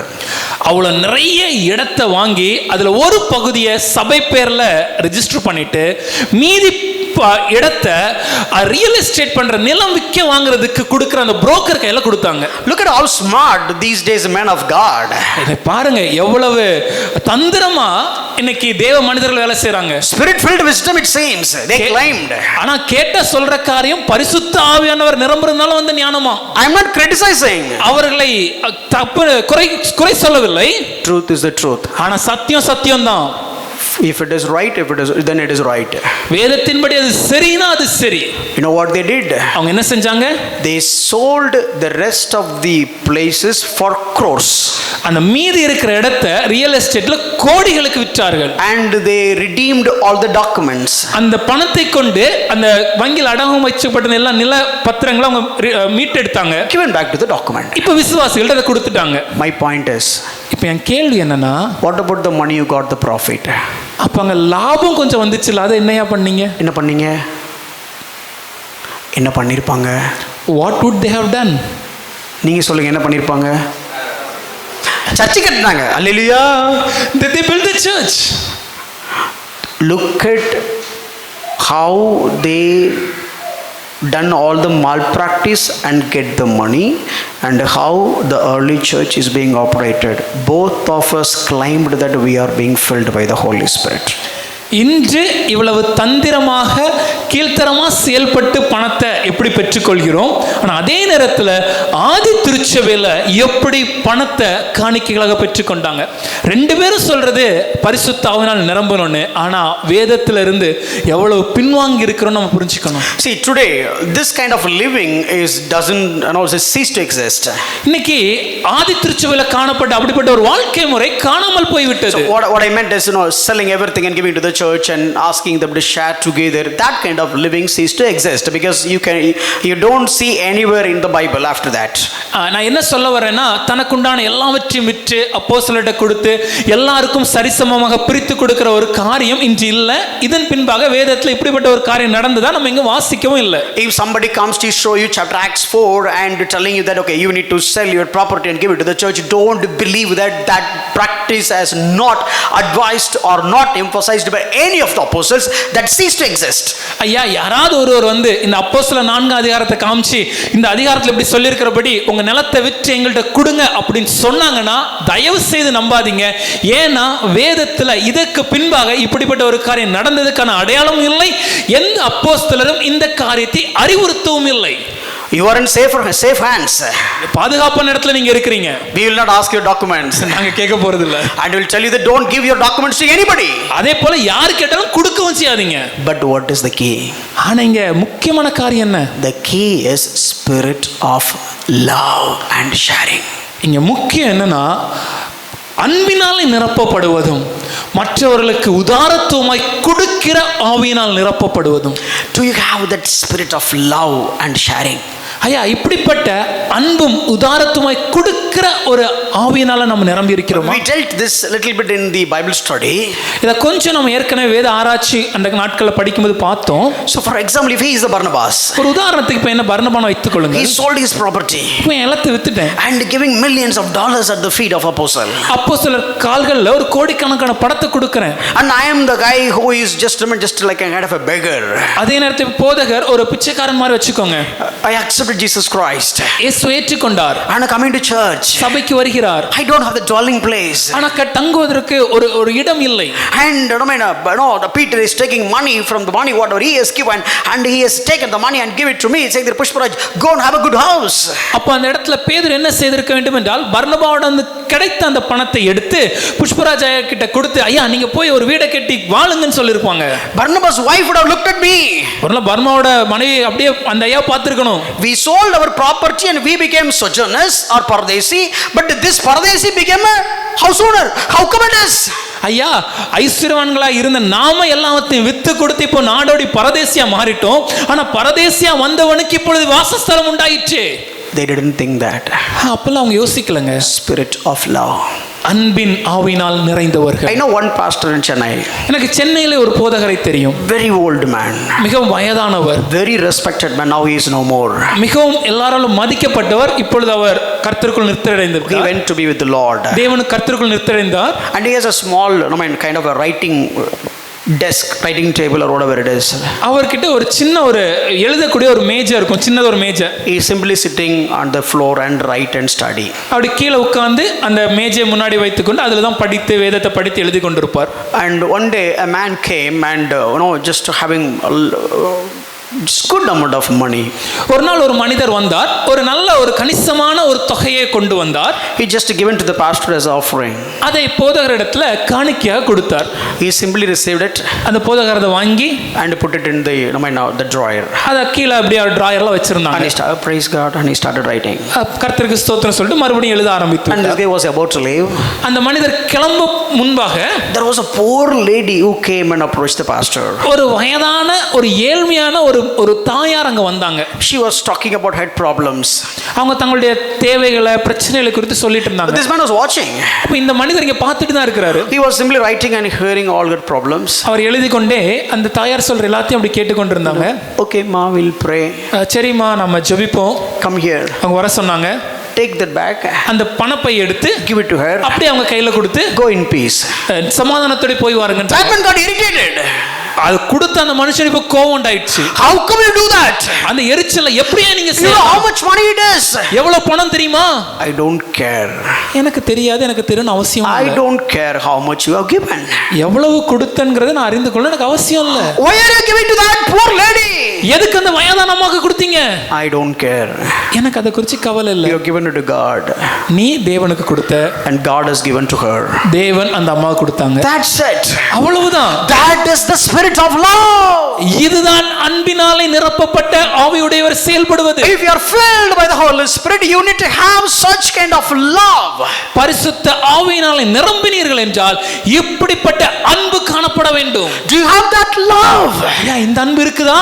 Whether it is the money or the position or the possession or the garments or the place, whatever it is, are you ready to care and share with the love of God that poured into you through the Spirit of God? ஐயா, அது உங்களுடைய பணமாக இருக்கலாம், பொருளாக இருக்கலாம், நிலமாக இருக்கலாம், உடைமைகளாக இருக்கலாம், உங்களுக்குரிய யாதாக இருந்தாலும் சரி, அதை மற்றவர்களுடன் பகிர்ந்து கொள்ளக்கூடிய அளவிற்கான அன்பு பரிசுத்த ஆவியினாலே ஒருவர் நிறைந்து இருந்தார் என்றால், தேவன் எனக்கு கொடுத்தது இந்த காரியத்திற்கு என்பதை உணர்ந்து செயல்படுகிற அன்பு நம்மிடத்தில் இருக்கிறதா? Are you filled by the Holy Spirit? பரிசுத்த ஆவியால் நிரம்புறோமா? Say hallelujah. ஹல்லேலூயா. Hallelujah. ART Church. எனக்கு அன்பான அப்போஸ்தலர் சீர்திருத்த திருச்சபையே, This is the meaning of being filled by the Holy Spirit. பரிசுத்த ஆவியினால் நிரம்புவது என்ற அர்த்தம் இதுதான். And look at the other perspective of Barnabas. இதனுடைய இன்னொரு கண்ணோட்டத்தை பர்னபாவின் வாழ்க்கையில காண்பிக்கிறேன். Acts chapter 9 verse 27. அப்போஸ்தலர் 9:27. Barnabas was recommending Paul. பர்னபா பவுலுக்கு ஒரு சிபாரிசு கொடுக்கிறார். Look at, as of now, you know who is the hero of the church? இப்போ சபையில இந்த இடத்துல சபையின் கதாநாயகன் யார்? யாரு? Okay, Peter is the pastor maybe, but the congregation, who is the hero? அந்த இடத்துல பேதுரு ஒரு சபை தலைவராக இருக்கிறார், அது புரியுது. விசுவாசிகளின் மக்கத்துல ஒரு நல்ல பெயர், ஒரு கதாநாயகன் போன்று இருக்கிறது யாரு? யாரு? Why? ஏன் பர்னபா? Why? இல்ல பர்னபா பத்தின படிச்சிட்டு இருக்கோம், அதனால பர்னபா. Why Barnabas? Because when Barnabas has sold his property, all the people saw that, including Ananias, Sapphira, they looked at the praise and the appreciation that received for Barnabas. Oh, let me also do that and get that praise. Such kind of position Barnabas was. பர்னபா தன்னுடைய நிலத்தை விற்று அப்போஸ்தலர் இடத்துல கொடுத்த போது அந்த காரியத்தை அங்கிருந்த எல்லா ஜனங்களும் பார்த்து கொண்டிருந்தார்கள். அதிலே அனனியாவும் சப்பீராவும் இருந்தார்கள் என்று நாம் பார்க்கிறோம். ஏன்னா அப்போதான் அவங்க நினைச்சாங்க, நாமளும் வித்து கொடுக்கும்போது நமக்கும் இப்படி ஒரு நற்பெயரும், நமக்கும் இப்படி ஒரு நற்சாட்சியும் பெயரும் புகழும் கிடைக்கும் நினைச்சாங்க. So he is the spark. அவர் இந்த இடத்துல ஒரு முக்கியமான ஒரு நபர். He is the point of contact. எல்லாருக்கும் ஒரு முக்கியஸ்தராக இருக்கிறார். He is the single point of contact. அவர் எல்லாரும் இந்த மனிதன் மூலமாக தான் செயல்படுறாங்க. Very good reputation among apostles. அப்போஸ்தலர் மத்தியில ஒரு நற்சாட்சி. Why am I saying this? ஏன் அப்படி சொல்கிறேன்? If something happened in Antioch, they are ready to choose this Barnabas to go, not John, not James, not anybody else.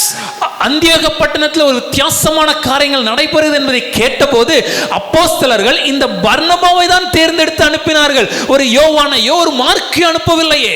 Oh, we apostles are here. I want you to go and representing us and find out what's happening in the city of Antioch.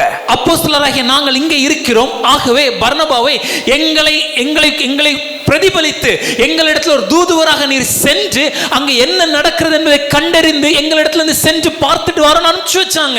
Instead of pastor is going, sending the assistant pastor to the place. போதகர் அந்த இடத்திற்கு செல்வதற்கு பதிலாக துணை போதகரை அந்த இடத்திற்கு அனுப்பி வைக்கிறார்கள். Now Paul is coming. இப்போ பவுல் வருகிறார். So if I were there in the position of Barnabas, I would have treated Paul as my competitor. ஒருவேளை நான் அந்த இடத்துல பர்னபாவாக போல் இருந்திருந்தேன் என்றால், பவுல் வந்தால் நான் எப்படி பவுலை பார்த்திருப்பேனா, எனக்கு ஒரு போட்டியாளராக தான் பார்த்திருப்பேன். Don't take me wrong. தப்பா எடுத்துக்காதீங்க. This spirit is there among Christians. இப்படிப்பட்ட ஒரு மனப்பாவம் இன்று கிறிஸ்தவர்களுக்கு மத்தியில இருக்கிறது. If one guy went to the hills and shoot a song and got Lord of millions of clicks, other guy is automatically going and shoot a song in the hillside to get the millions of views. ஒருவர் ஒரு மலைப்பாங்கான இடத்திற்கு சென்று அந்த பள்ளத்தாக்குல ஒரு பாடலை அவங்க shoot பண்ணி அதை டெலிகாஸ்ட் பண்ணி அதிகமான லைக்ஸ் வந்துடுச்சுன்னா உடனே மற்ற ஊழியரும் இதே போல ஒரு மலைக்கு சென்று ஒரு ஷூட் எடுத்து பாடலை ஒளிபரப்புற நிலைமையில தான் இருக்கிறோம். Spirit of competition. ஒரு போட்டி மனப்பான்மை. It is not explicitly we will say brother love you brother. அது வெளியே சொல்றது எப்படி பிரதர் சகோதரங்களை நேசிக்கிறேன். But inward ஆனா உள்ளத்துக்குள்ளே every church has a compete attitude with other church. ஒவ்வொரு சபைக்கும் மற்றொரு சபையோட ஒரு போட்டி மனப்பான்மை. Even the missions organizations.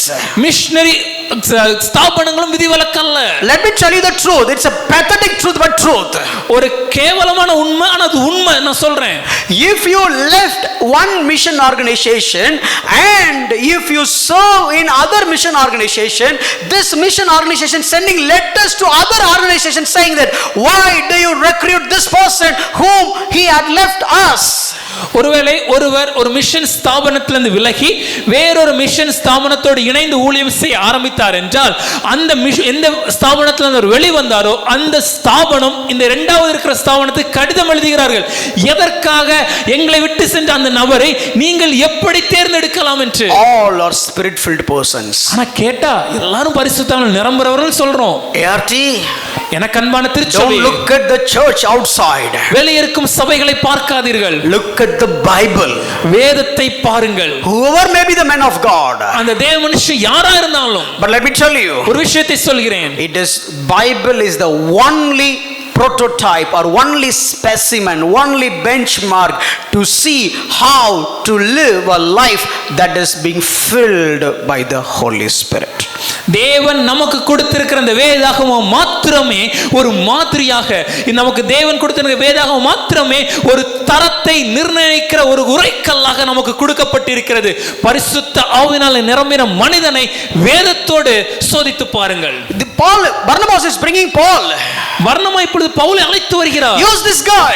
இந்த மனுஷனை பயன்படுத்துங்க. You can do this. இவரால செய்ய முடியும். So here Barnabas is acting as a bridge between the abandoned Paul and the apostles. ஐயா எல்லாராலும் விட்டு போன இல்லை எல்லாராலும் கைவிடப்பட்ட பவுலுக்கும் அப்போஸ்தலருக்கும் இடையே ஒரு பாலமாக செயல்பட்டது இந்த பர்னபா. See, he is not simply just recommending. ஏதோ சும்மா ஒரு சிபாரிசு இல்ல. He knew that Paul was doing ministry in a wonderful way in Damascus. அவருக்கு தெரியும் தமஸ்குவிலே எவ்வளவு அற்புதமாக இந்த பவுல் ஊழியத்தை செய்தார் என்று. And Paul had a vision of Jesus Christ. அதேபோல பவுல் இயேசு கிறிஸ்துவை தரிசனத்தில் பார்த்தார் என்பதை அறிந்தவர். And he knows that this guy has the capacity. அதேபோல இந்த மனிதனிடத்தில் இந்த காரியங்களை செய்வதற்கான தகுதி உண்டு என்பதை அறிந்தார். This man was a studied man. இவர் படித்து தேறினவர். A trained man. அவர் தேர்ச்சி பெற்றவர். If he come into the crew, maybe he will take the ownership. ஒருவேளை அவர் இந்த குழுவில் இணைந்தார் என்றால் இந்த குழுவில் முக்கியஸ்தராக தலைவராகவே மாற முடியும். I may lose my position. என்னுடைய ஸ்தானத்தை நான் இழக்க நேரிடலாம். It is not about me or him. It is all about the kingdom of God. He brought him. ஆனா அது என்ன குறித்ததோ இல்ல அவரை குறித்தது உண்டான காரியம் இல்லையா, இது தேவனுடைய ராஜ்யத்தை குறித்த காரியம். ஆகவே வர்னபா பவுலை அழைத்து வந்தார். Do you have that attitude? இந்த எண்ணம் இருக்குதா? Are you filled with the Holy Spirit? பரிசுத்தாவினால் நிரம்புறோமா? How much humble are you? எவ்வளவு தாழ்மை இருக்கிறது? How much giving preference others? மற்றவர்களுக்கு எவ்வளவு முன்னுரிமை கொடுக்கிறோம்? How much importance you are giving others interest and others the gifts that God has given? மற்றவருடைய தேவைகளுக்கும் மற்றவருடைய எதிர்பார்ப்புகளுக்கும் மற்றவர்களுக்கு இருக்கிற தேவன் அளித்த வரங்களுக்கும் எவ்வளவு முன்னுரிமை கொடுக்கிறோம்? D.L. Moody was a wonderful preacher. D.L. Moody என்பவர் மிக சிறந்த ஒரு பிரசங்கியார். Established organization. ஒரு மிக சிறந்த ஒரு ஸ்தாபனத்தை நிறுவியவர். Very well known preacher. எல்லாராலும் அறியப்பட்டவர். Everybody knows in Chicago about D.L. Moody. Chicago பட்டணத்திலே எல்லாரும் D.L. Moody-யை அறிந்திருந்தார்கள். So many people are following him. அநேக ஜனங்கள் அவரை பின்பற்றினார்கள். Wonderful name and fame. எல்லாருக்கும் அறியப்பட்ட பேரும் புகழும். But this guy was not studying in any seminary. ஆனா இந்த மனிதர் எந்த விதமான ஒரு வேத கல்லூரியில போய் படித்தவர் அல்ல. And there was a man who came from a crew which translated the Scofield Bible. அப்பொழுது அந்த நாட்களிலே ஸ்காஃபீல்ட் வேதாகமம் என்று அழைக்கப்பட்ட வேதாகம மொழிபெயர்ப்பிலே பங்கெடுத்த ஒரு வேத அறிஞர் அந்த பட்டணத்திற்கு வந்தார். Whenever he comes to preach, எப்பெல்லாம் அவர் பிரசங்கம் பண்ண வராரோ, D.L. Moody will take his chair from the pulpit. D.L. Moody என்ன செய்வார்னா, மேடையில் இருக்கக்கூடிய தன் சேரை எடுத்துட்டு put it in the front row, முதல் வரிசையில போய் ஓட்டுக்கிட்டு and sit towards his eyesight and just watch him. அவருக்கு முன்பாக உட்கார்ந்து தன்னுடைய கண்களை கூர்மையாக்கி அவர் என்ன பேசுகிறார் என்பதை கவனித்து கேட்பார். In whose church? ஐயா, யார் சபை? D.L. Moody's church. D.L. Moody அவருடைய சபை இது. And one day this guy was preaching. ஒரு முறை அந்த ஸ்காஃபீல்ட் வேத அறிஞர் பேசும்போது and D.L. Moody said, D.L. Moody சொன்னார், oh, one sermon went wrong. ஐயோ, ஒரு பிரசங்கம் தப்பா போச்சே. He stopped. அந்த பேசிக்கொண்டிருந்த பிரசங்க நிறுத்திட்டார். Everybody turned and looked at D.L. Moody. மொத்த சபை இப்ப D.L. Moody பார்த்துட்டு இருக்கு. And he said, I preached one sermon wrongly because you are an educated man, you are preaching differently. ஐயோ, ஒரு செய்தியை நான் தப்பா பிரசங்கம் பண்ணிட்டேனே. நீங்க ஒரு வேத அறிஞர், கற்று தேர்ந்தவர், நீங்க இதை வித்தியாசமா விளக்குறீங்களே. Whose church? யாரோட சபை? D.L. Moody's church. D.L. Moodyயோட சபை. Who invited? யார் அழைத்தார்? D.L. Moody invited. D.L. Moody தான் அவரை அழைத்தார். Whose congregation? யாரோட சபை ஜனங்கள்? D.L. Moody's congregation. D.L. Moodyயோட சபை கூட்டம். Who is going to give the offering for this preacher? இந்த வந்த பிரசங்கியாருக்கு காணிக்கை கொடுக்க போறது யாரு? D.L. Moody is going to give. D.L. Moody தான் கொடுப்பாரு. And even when this guy was continuing. அவர் தொடர்ந்து அந்த பிரசங்கத்தை தொடர்ந்து செய்யும்போது, and he said, oh, one more message is gone wrong. ஐயோ, இன்னொரு பிரசங்கம் தப்பா போச்சு.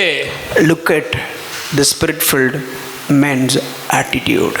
பரிசுத்த ஆவியினாலே நிரம்பின மனிதர்களுடைய மனப்பக்குவத்தை பாருங்க. That is what Barnabas looked like. இப்படிப்பட்ட ஒரு மனப்பக்குவம் தான் பர்னபாவுக்கு இருந்தது.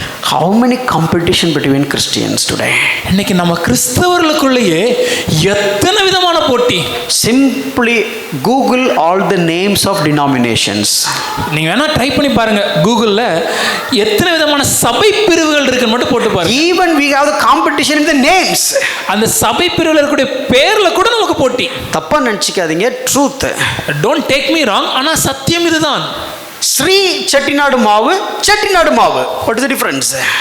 ஒரு கடையில பேர் வச்சிருப்பாங்க ஸ்ரீ செட்டிநாடு மாவுன்னு, இன்னொரு கடை வச்சிருக்கோம் செட்டிநாடு மாவு. Same cover.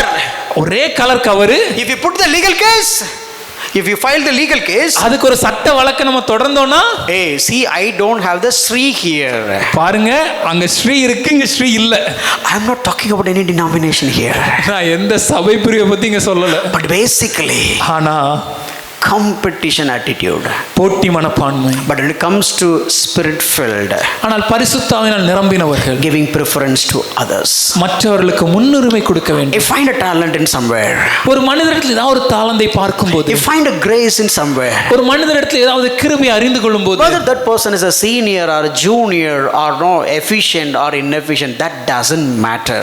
ஐயா, அவர் சீனியரா இல்ல இளைஞரா, அவர் தேறினவரா இல்ல மிகவும் தேறாதவரா, அதெல்லாம் முக்கியம் இல்ல. If you find the grace, அவருக்குள்ள அந்த கிருபையை பார்த்தீங்களா, ஒருவருக்குள்ள அறிந்து கொண்டீர்கள் and if என்றால், God is insisting in your heart, அந்த காரியத்தை குறித்து தேவன் உங்க இருதயத்துல ஒரு உணர்த்தினார் என்றால், put your reputation in the dustbin and raise that person. ஐயா, உங்க நன்மதிப்பை குப்பையில போட்டுட்டு அந்த மனுஷனை உருவாக்குங்க. Let me tell you, you know why I am here right now? உங்களுக்கு நான் ஒன்னு சொல்றேன், ஏன் நான் இந்த இடத்துல இப்போ இங்க இருக்கேன் தெரியுமா? There are some good men put their reputation in the garbage and pull me up. ஒரு சில தேவ மனிதர்கள் தங்களுடைய நன்மதிப்பை குப்பையில போட்டுட்டு என்ன தூக்கி விட்டதனால, there were a time myself and Paul and went to preach in one camp. ஒரு முறை ஒரு முகாமிற்கு போதகரும் அவரோடு கூட பால் பாஸ்டரும் ஒரு முகாமுக்கு செய்தி கொடுக்க சென்றிருந்தார்கள். It was a huge youth meet. அது ஒரு மிகப்பெரிய ஒரு இளைஞர் முகாம். Approximately 200 to 300 young people have come. ஒரு கிட்டத்தட்ட ஒரு 200 ல இருந்து 300 வாலிபர்கள் இருந்து பாருங்க. There was a bishop. அங்க ஒரு பிஷப் இருந்தாங்க. And there are so many pastors. அநேக போதகர்கள் இருந்தார்கள். And the guest speaker is me and Annan. அங்க சிறப்பு பேச்சாளர்களாக பால் பாஸ்டரையும் போதகரையும் அழைத்திருந்தார்கள். And Paul Annan came. Paul pastor வந்தாங்க. The mic. அந்த மைக் எடுத்து introduced. அறிமுகத்தை தீர்மானத்தை கொடுத்து done the prayer, ஜெபத்தை செய்து given to my hand. அதை என் கரத்துல கொடுத்தாங்க. Throughout the whole day I was the speaker. அந்த முழு நாளும் அங்கு என்ன அவர்கள் பேச செய்தார்கள். And then always coming to pray. ஒவ்வொரு முறையும் பால் பாஸ்டர் வந்து அந்த முடிவு ஜெபத்தை ஏறெடுப்பாங்க. Whatever I speak for 1 hour 45 minutes and Palanan will narrate it in just 5 minutes, much better than me, and he went for the altar call. ஒரு மணி நேரம் 45 நிமிடம் நான் கொடுத்த பிரசங்கத்தை கடைசில பால் பாஸ்டர் வந்து ஒரு 5 நிமிடத்துல ஒரு சுருக்கமாக நான் சொன்னதை விடவும் மிகவும் மிகவும் மிகவும் சிறப்பாக அதை வெளிக்கொண்டு வந்து ஒரு கடைசி ஜெபத்தை செய்வாங்க. Kind of a game finisher. அவர் கிட்டத்தட்ட ஒரு ஆட்டத்தின் முடிவு பகுதி மாதிரி. And in that meeting, அந்த கூட்டத்துல they have seen me for the first time. என்ன அப்பதான் முதல் முறை அவங்க பார்க்கறாங்க. All the people went and asked Paul pastor. அது முடிஞ்சோன எல்லாரும் போய் அந்த பால் பாஸ்டர்ட்ட கேட்டாங்க, why you allow only that guy to speak? எதுக்கு நீங்க அந்த பையனை பேச விட்டீங்க? Why you don't speak? ஏன் நீங்க பேசல? We thought you will speak. நீங்க பேசுவன்ல வந்தோம். But it seems like only that guy was speaking all throughout the day. ஆனா அந்த நாள் முழுசா அந்த பையன் தான பேசிட்டே இருந்தாரு. You know what Paul was told? அதற்கு பால் போதகர் சொன்ன காரியம் என்ன தெரியுமா? I don't know how to say that in English, but let me put it in Tamil. I'll put the tough task over him. அத நான் தமிழ்லயே சொல்லிடுறேன். நான் ஒரு அருவா மாதிரி. I am like a sickle. And no, நான் அறுத்த 4-5 தான் அறுக்க முடியும். When I try to cut, I can cut 4 or 5. ஆனா அது புல்டோசர் மாதிரி. But he is like a bulldozer. He can sweep the field. அவர் மொத்தமாக எல்லா விளைகளையும் அறுத்து விடுவார். He doesn't need to say this statement, and it is maybe kind of a hyperbole speech. ஐயா இப்படிப்பட்ட ஒரு காரியத்தை அவர் சொல்லணும்னு அவசியமே இல்லை. இன்னும் சொல்ல போனா அது உயர் நிவர்ச்சியா தான் அவர் சொல்கிறார். That is what the spirit filled person became. ஆனா அப்படிதான் பரிசுத்த ஆவியினால் நிரம்பின ஒரு மனிதர் செயல்படுகிறார். Because that one man acted as a Barnabas, I have got opportunity. அந்த ஒரு மனிதர் பர்னபா மாதிரி செயல்பட்டது நிமித்தமாக எனக்கு அன்று பேசுவதற்கான வாய்ப்பு. So that is what the sign of being filled by the Holy Spirit. How about us? பரிசுத்த ஆவியினால் நிரம்புவதின் அடையாளம் இதுவே. இன்னைக்கு நாம எப்படி இருக்கிறோம்? When was the last time you acted as a Barnabas for somebody? ஐயா கடைசியா நீங்க ஒரு பர்னபா மாதிரி இன்னொரு மனிதருக்கு எப்ப செயல்பட்டீங்க? Who knows? God has given some Pauls in your hands. யாருக்கு தெரியும்? உங்க கரத்திலே தேவன் சில பவுல்களை கொடுத்திருக்கலாம். Act like Barnabas. பர்னபா போல நடந்து கொள்ளுங்க. Like I am raising Pauls. எப்படி நான் பவுல்களை எழுப்புகிறேனோ. Give a clap offering. Sorry, give a big clap for the Pauls. இங்க இருக்கிற பவுல்களுக்காக தேவனுக்கு நன்றி சொல்லுவோம். I want to raise all the people. நான் எல்லாரையும் பவுல்களாக எழுப்ப முயற்சிக்கிறேன். See why this 15 families or 17 families or my core team? எதற்காக இந்த 15-17 குடும்பங்களே என்னுடைய முக்கிய குழுவாக நான் பார்க்கிறேன். I want to play that role of Barnabas to exalt everybody. இங்க ஒரு பர்னபா மாதிரி நான் செயல்பட்டு உங்க எல்லாரையும் பவுலை போல் உயர்த்த விரும்புகிறேன். Because of one Barnabas, ஒரு பர்னபாவின் நிமித்தமாக, because of one Paul, ஒரு பவுலின் நிமித்தமாக gospel went to Rome. சுவிசேஷமானது ரோம் வரைக்கும் சென்றது. Hallelujah. Hallelujah. How many of you ready to act as Barnabas? பர்னபா போல எத்தனை பேர் இங்க இருக்க தயாரா இருக்கிறீங்க? Hallelujah. Hallelujah. Look at Barnabas, a man of trustworthy. அந்த பர்னபாவை பாருங்களேன், நம்பத்தக்க ஒரு நம்ப கூடிய ஒரு மனிதர். Acts 11:22. அப்போஸ்தலர் 11:22. Oh, these people are sending Barnabas, none else. இந்த ஜனங்கள் இப்ப பர்னபாவை தான் அனுப்புறாங்க, வேற யாரும் அனுப்பல. And not only sending Barnabas to see the church, பர்னபாவை அனுப்பும்போது சபை எப்படி இருக்குங்கிறது பார்க்கிறதுக்கு மாத்திரம் அனுப்பல. but Barnabas carrying money. 11:30. 11:30 வசனத்தை பார்க்கும்போது அவர்கள் சேகரித்த பணத்தையும் பர்னபாவிடம் கொடுத்து தான் அனுப்பிச்சாங்க. See, I know nowadays, we don't have time, but I mean, look at the split of churches. இன்னைக்கு இந்த சபைகள் எதனால பிரியுதுன்னு கொஞ்சம் யோசிச்சு பாருங்க. Go back into the research how the churches are getting splitted. கொஞ்சம் ஆராய்ச்சி பண்ணி பாருங்க, சபைகள் எந்த காரணத்தினால பிரிந்து போகிறார்கள். There will be a senior man of God. அங்க ஒரு வயதான தேவ மனிதர் இருப்பாங்க. Everybody is under his control. அவருக்கு கீழ மற்ற எல்லாரும் இருப்பாங்க. Everybody is well respected him. எல்லாரும் அந்த வயதான அந்த முதியவரை நல்லா கணம் கொடுப்பாங்க. The day he is gone, ஆனா அவர் என்னைக்கு மரிக்கிறாரோ obviously there will be a big split inside the camp, inside the church. சபையிலே அன்று ஒரு மிகப்பெரிய பிரிவு வாஞ்சை உண்டாகிறது. Some senior pastors, கொஞ்சம் சீனியர் பாஸ்டர்ஸ் வருவாங்க, and maybe their sons and daughters. அவங்களுடைய பசங்க இல்ல அவங்களுடைய குழந்தைங்க இருப்பாங்க. So it is about their sons and daughters, or it is about the pastors raised inside the church. சபையில வளர்க்கப்பட்ட சபையில உருவாக்கப்பட்ட போதர்களா இல்ல மரித்து போன அந்த மனிதருடைய பிள்ளைகளா என்ற ஒரு குழப்பம் ஏற்படும். Immediately you can see the split. உடனடியே சபை ரெண்டா பிரியுது. But look at here. ஆனா இங்க பாருங்க, Paul and Peter and all the apostles not sending somebody from their team, but they are sending one from congregation to see the another church. ஐயா இங்க பேதுருவோ இல்ல அவர்களோட இந்த மற்ற அப்போஸ்தலர்களோ தங்களுடைய குழுவிலிருந்து ஒருவரை அனுப்பல, ஆனா தங்க சபையிலிருந்து ஒருவரை மற்றொரு சபை எப்படி செயல்படுகிறது என்பதை பார்க்க அவர்கள் அனுப்பி வைத்தார்கள். And they trusted him for money. பணக்காரியத்திலையும் ஒரு நம்பிக்கையோட அவர்களை கொடுத்து அனுப்பினார்கள். Let me tell you, if you are being spirit filled, நான் ஒரு விஷயத்தை சொல்றேன்யா, நீங்க பரிசுத்த ஆவியினால் நிரம்பினீர்கள் என்றால், can you tell me in front of the mirror? உங்க கண்ணாடிக்கு முன்னாடி நிற்கும்போது உங்களால சொல்ல முடியுமா, I am a person of integrity when it comes to money. பணக்காரியத்துல நான் உண்மை உள்ளவன்னு சொல்ல முடியுமா? I am a person not having a single drop of greedy in my heart. என் இருதயத்துல ஒரு துளி அளவு கூட ஒரு பெருமையோ இல்ல துளி அளவு கூட பேராசை மன்னிக்கவும், ஒரு துளி அளவு கூட பேராசை இல்லைன்னு என்னால சொல்ல முடியுமா? I'm dead for the lust of money. பணத்துக்கும் இந்த பணத்துக்கு அடுத்த காரியங்களுக்கும் நான் செத்து போயிட்டேன்னு சொல்ல முடியுமா? But look at the preachers today. ஆனா இன்னைக்கு இருக்கிற பிரசங்கரை பாருங்க. Look at the believers today. இன்னைக்கு இருக்கிற விசுவாசிகளை பாருங்கள். When it comes to money, we will show different face. பணம் வந்துட்டாலே வேற முகத்தை தான காமிக்கிறோம். Till money we are good. பணம் வர வரைக்கும் நம்ம ஒரு மாதிரி இருக்கோம். But when it comes to money, ஆனா பணம் வந்துடுச்சுனா that is our ultimate goal. அதுதான் நம்மளுடைய முக்கியமான ஒரு காரியமா மாறிடுது. But look at Barnabas. ஆனா பர்னபாவை பாருங்கள். The one who sold everything. எல்லாம் தன் நிலத்தை விற்றவன். Now he has nothing. இப்போ அவர் கையில் எதுவும் இல்லை. The guy who has nothing now got the church fund in his hand. எதுவும் கரத்துல இல்லாத ஒரு மனுஷன், ஒண்ணுமே இல்லாத ஒரு மனுஷன் கையில சபையோட காணிக்கை பணம் வருகிறது. They collected the money from all the churches and put Barnabas and Paul as in charge. எல்லா சபைகளிலும் பணத்தை சேகரித்து அதுக்கான பொறுப்பை பர்னபாட்டையும் பவுல்ட்டையும் கொடுத்தாங்க. Oh, time is up. நேரம் ஆகிவிட்டது. I have covered only 30%. நான் சொல்ல வந்தல 30% சொல்லி முடிச்சிருக்கேன். But whatever I have told, ஆனா நான் என்ன சொன்னேனோ, if you at least follow these truths, இந்த சத்தியங்களை நம் வாழ்க்கையில நம்ம பின்பற்ற ஆரம்பித்து விட்டோம் என்றாலே, if you adhere only these rules and regulations, இந்த சத்திய கோட்பாடுகளுக்கு உட்பட்டு நாம் வாழ முயற்சி செய்தோம் என்றாலே, let me tell you, you will see the reformation in the church. ஒரு விஷயத்தை சொல்றேயா, இதுவே சபையில ஒரு சீர்திருத்தத்தை உருவாக்கும். I'll just read out a couple of things and finish. ஒரு சில காரியங்களை வாசித்து முடிக்க விரும்புறேன். Look at this Barnabas mind. இந்த பர்னபாவுடைய மனதை பாருங்க. He came to Antioch. அந்தியோக் பட்டணத்துக்கு வருகிறார். So many believers, அநேக விசுவாசிகள், mega church, ஒரு மிகப்பெரிய சபை கூட்டம். Immediately he would have called his wife.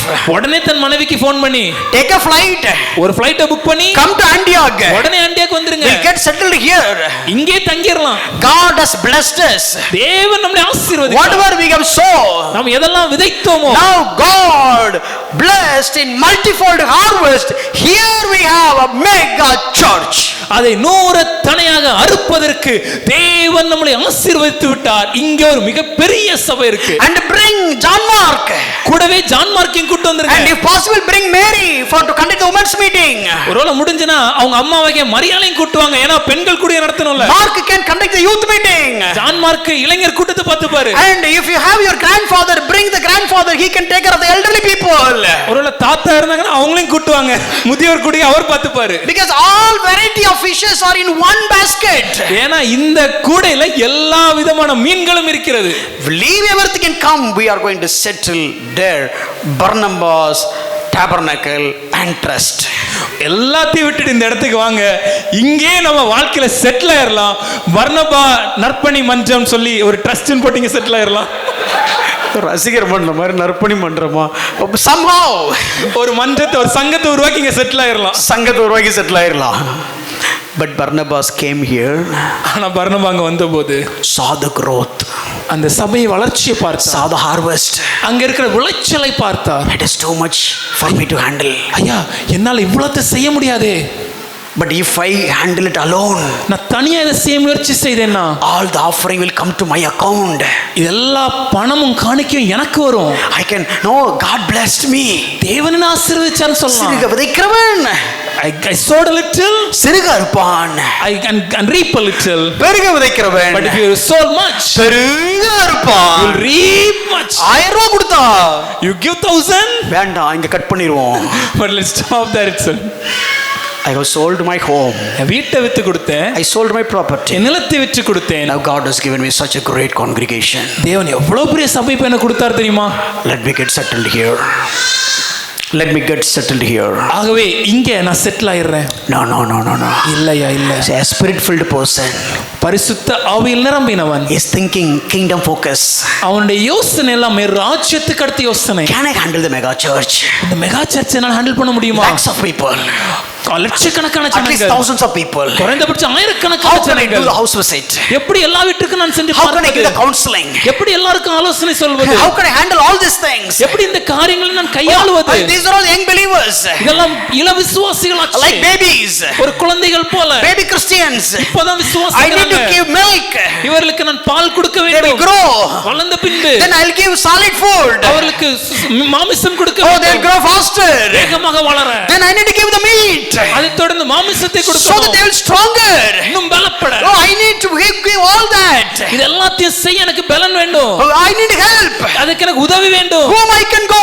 யார்கிட்ட போய் உதவி Whom I கேட்க? can get? யார்கிட்ட கேட்பது? Oh, we sent Paul to his hometown. Pavul அவர் சொந்த ஊருக்கு அனுப்பி விட்டோம் அல்லவா? Let me travel to Tarsus. நான் இங்க இருந்து தர்சு பட்டணத்திற்கு சென்று, No phone. அங்க போன் கிடையாது, No call. பேச முடியாது. He traveled to Tarsus, went to Paul and brought Paul to this place. Okay, Paul, let's do the ministry together. Let's teach. அவர் அந்த இடத்திலிருந்து தர்சு பட்டணத்திற்கு சென்று பவுலை சந்தித்து பவுலை அழைத்துக் கொண்டு அந்தியோக பட்டணத்திற்கு வந்து, பவுலடிகளாரே, இந்த இடத்திலே நாம் இணைந்து பணியாற்றுவோம், இணைந்து ஊழியம் செய்வோம், இணைந்து இவர்களுக்கு சத்தியத்தை சொல்லுவோம். If you do this day, if you do like this day, இன்னைக்கு இத மாதிரி நம்ம செய்றோமா? if you see such kind of things happening today, இப்படிப்பட்ட காரியம் இன்னைக்கு நடக்கிறது நீங்க பாத்தீங்கன்னா, they are filled by the Holy Spirit.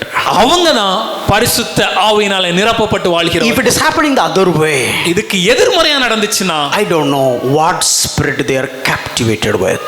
எந்த ஆவியினால அவங்க ஆட்கொண்டிருக்காங்கன்னு எனக்கு தெரியல. But look at Paul, look at Barnabas. ஆனால் பர்னபாயை பாருங்கள். Oh, I'll rush, I'll give a glimpse and go. வேகமாக சொல்லி முடிக்கிறேன். Bring Paul. பவுல் வந்தாங்க. 1 year, ஒரு வருடம், both of them teaching. ரெண்டு பேருமே அங்க போதிக்கிறாங்க. The church is growing and growing stronger. சபை மேலும் மேலும் வேகமாக வேரூன்றி வளர்கிறது. Now in Acts 13, அப்போஸ்தலர் 13ஆம் அதிகாரத்துல somebody was praying. யாரோ ஒருத்தர் ஜெபிக்கிறாங்க. Somebody praying. யாரோ ஒருத்தர் And ஜெபிக்கிறாங்க. they said, hey, Paul, Barnabas, come here. அவங்க சொல்றாங்க, பவுலும் பர்னபா இங்க வாங்க. And God is telling that you need to go out. தேவன் சொல்கிறார், நீங்க இங்க இருந்து கிளம்பணுமா? யாரு? Who? யார் அப்பா விட்டு சபை இது? Whose church is this? யார் சொல்றது? Who is telling to whom? தம்பி, I came first. Brother, I only came here You are first. not there. நீ அப்ப இங்க இல்லவே இல்ல. And Paul, tell him. Pavul சொல்லுங்க நீங்க. We came, we established it. Send this guy out. நாம வந்து நாம உருவாக்குனது அந்த பையனை அனுப்பிச்சிருங்க. God is asking us to go. யா நீ போனானே. தேவன் தான் எங்களை அனுப்புறாராமே. Can't you go? No.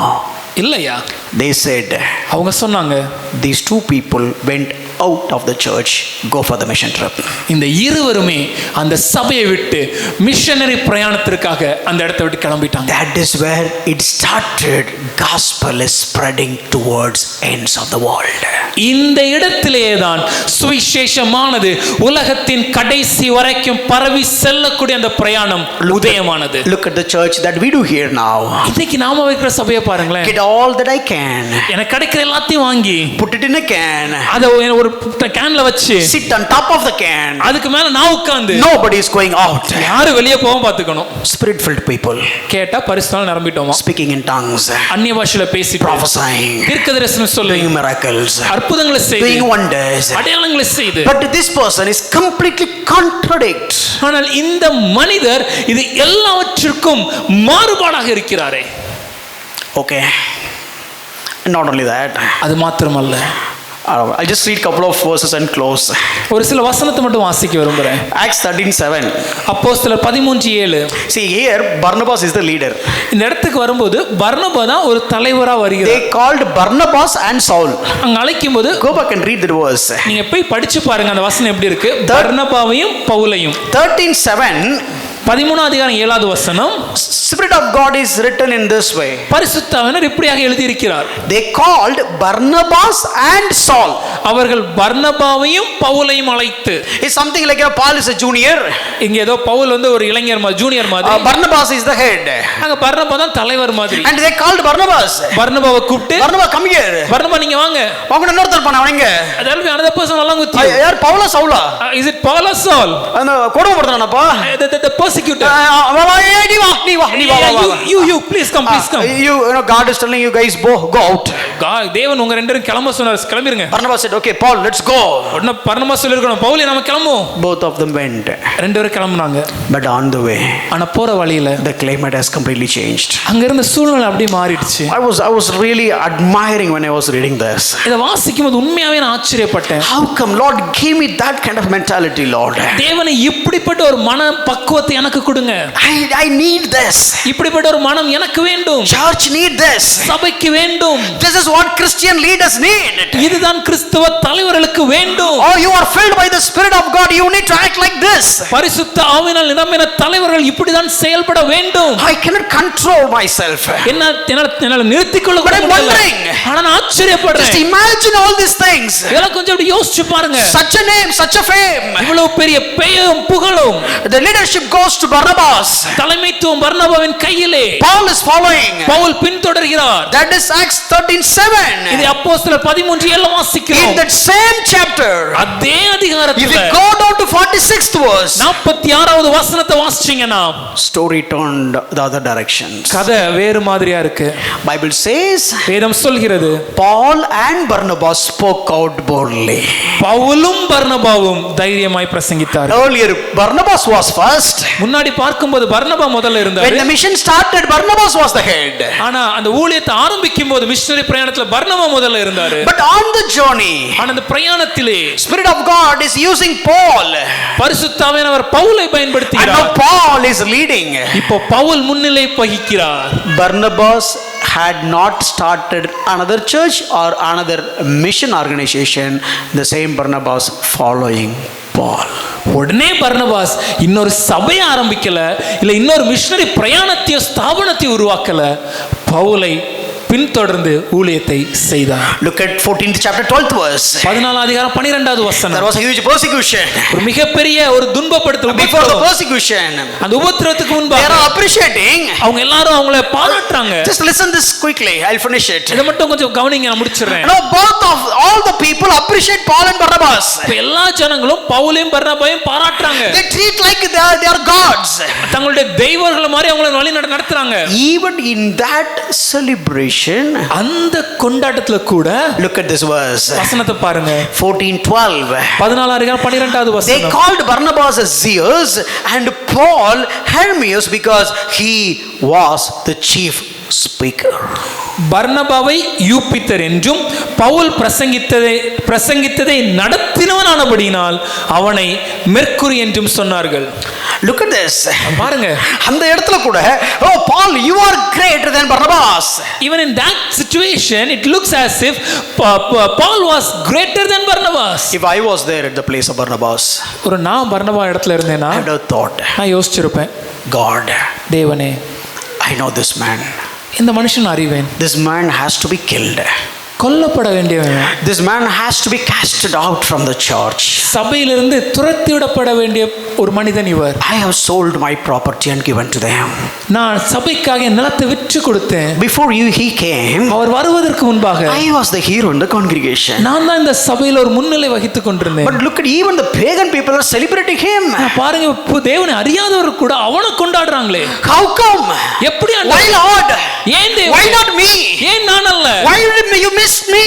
ஏன் நீங்க என்ன இப்படி Why this பயன்படுத்தல? man? ஏன் இந்த மனிதன்? No. இல்லையா, Spirit-filled person will behave like this, give preference to others. ஒரு பரிசுத்தாவினால் நிரம்பின ஒரு மனிதன்னா இப்படி மற்றவர்களுக்கு முன்னுரிமை கொடுக்கத்தக்கதாக நடத்தப்படுவான். I'll give the verses and the topics and finish. வசனத்தையும் தலைப்பையும் சொல்லி முடிக்கிறேன். No more exposition. இதுக்கு பிறகு விளக்க நேரம் இல்லை. Acts 12:25. அப்போஸ்தலர் 12:25. Barnabas was carrying his family.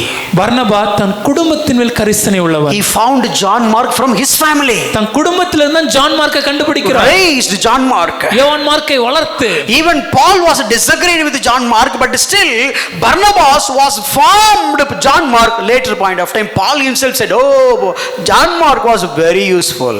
Pavul கூட ஒரு சூழ்நிலையிலே யோவான் மார்க்கை விட்டு சென்ற போதும் பர்னபா அவரை விட்டு விடாமல் அவரோடு தொடர்ந்து சென்று அவரை உருவாக்கி பக்குவப்படுத்தினார். பின்னாட்களிலே பவுல் சொல்கிறார், அவன் எனக்கு மிகவும் பிரயோஜனம் உள்ளவன் என்று. And this Barnabas had a heart of submission even to Paul. பவுலுக்கும் தாழ்மையாக இருக்கிற ஒரு இருதயம், கீழ்ப்படுகிற ஒரு இருதயத்தை உடைய ஒருவனாக பர்னபா இருந்தார். I bring Paul, why should I submit Paul? ஐயா, பவுலை கொண்டு வந்ததே நான் தானே, நான் எதுக்கு பவுலுக்கு கீழ்ப்படியணும்? Heart of submission. இல்லையா, And he is like a man of leader. அவன் ஒரு தலைமைத்துவ மனிதர். When the people say go out and lead the mission, அங்க ஜனங்கள் சொன்னாங்க, இந்த இடத்தை விட்டு கிளம்பி மிஷனரி பயணத்துக்கு செல்லுங்கன்னு no, சொன்னாங்க. no, no, no, no, I was there with the church for a long time, how can I go? இல்ல இல்ல இல்ல இல்ல, நான் சபையில ரொம்ப நாளா இருந்தவன், நான் எப்படி போறது? I'll dare.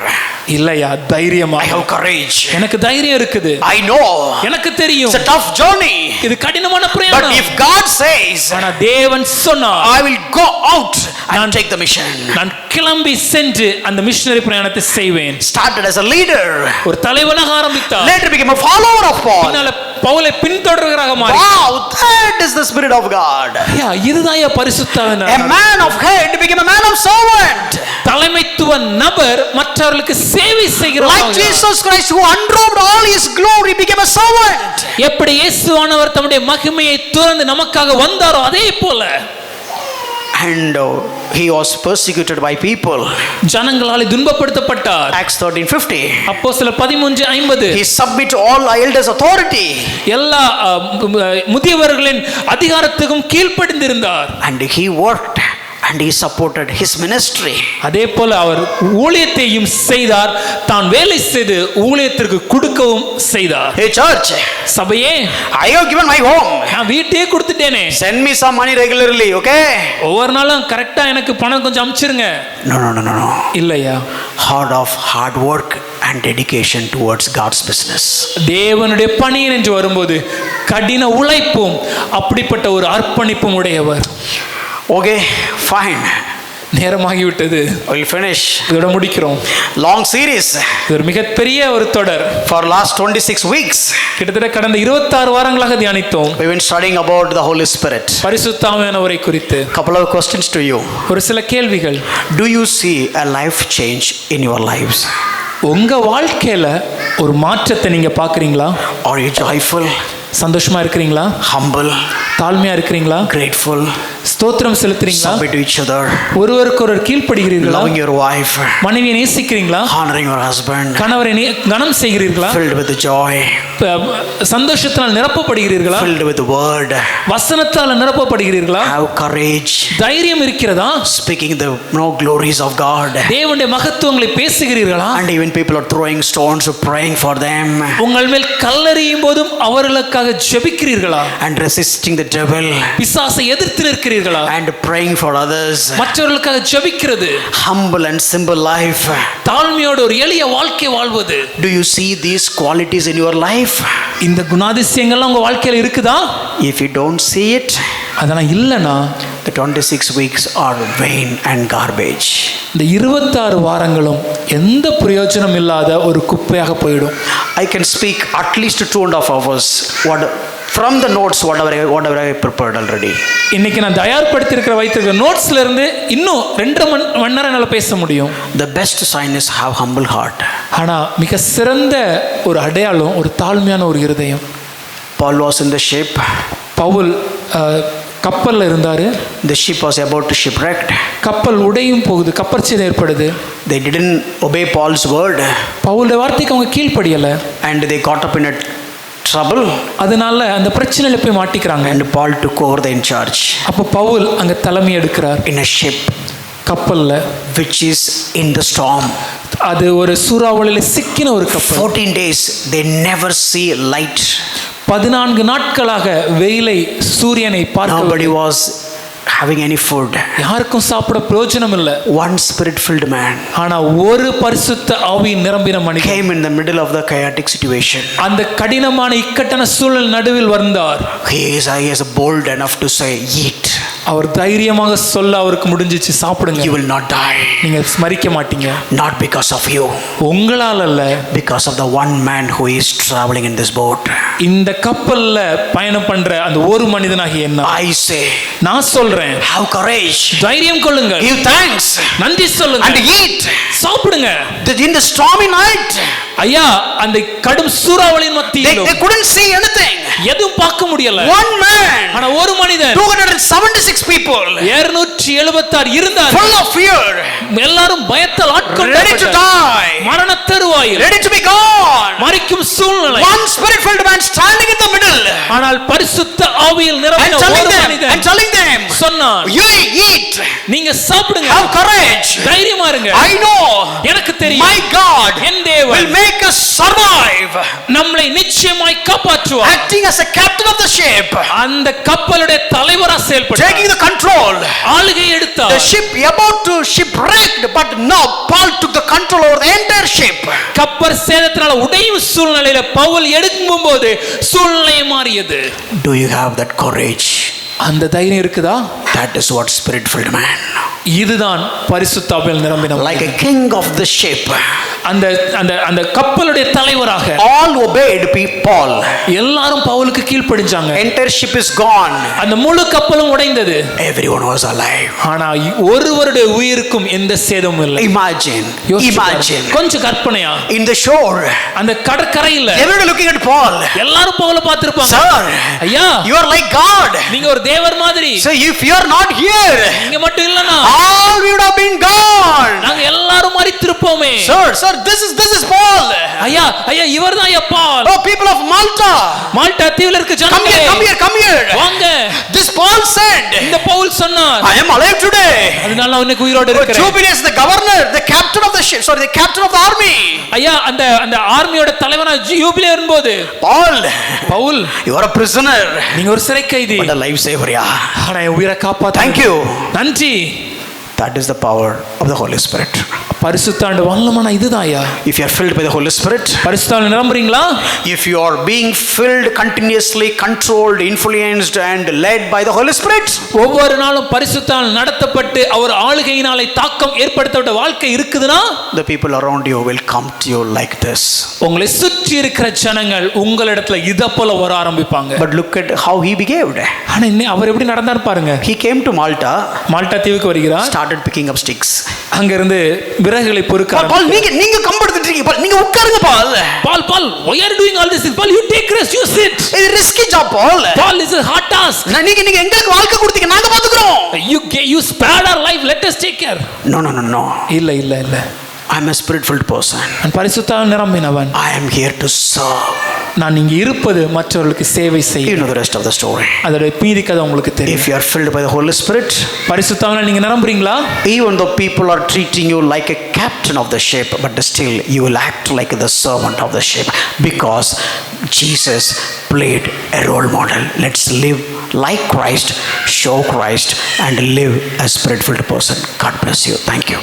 உங்களை சுற்றி இருக்கிற எல்லா ஜனங்களும் அந்த கப்பலின் மாலுமியாக, அந்த கப்பலின் தலைவராக உங்களை பார்த்தாலும் கூட, அந்த கப்பலில் இருக்கிற எல்லாருக்கும் சேவகம் செய்கிற ஒரு வேலையாளாக நீங்க உங்களை பார்ப்பீங்க. ஏன்னா நீங்க பரிசுத்த ஆவியினால நிரம்பின ஒரு மனிதன் கிறிஸ்துவை காண்பிப்பார். கிறிஸ்து எப்படி ஒரு மாதிரியை காண்பித்தாரோ அதே போல் ஊழியம் கொள்ளாமல் ஊழியம் செய்வோம், கிறிஸ்துவின் நாமத்தை மகிமைப்படுத்துவோம். தேவன் உங்களை ஆசீர்வதிப்பாராக.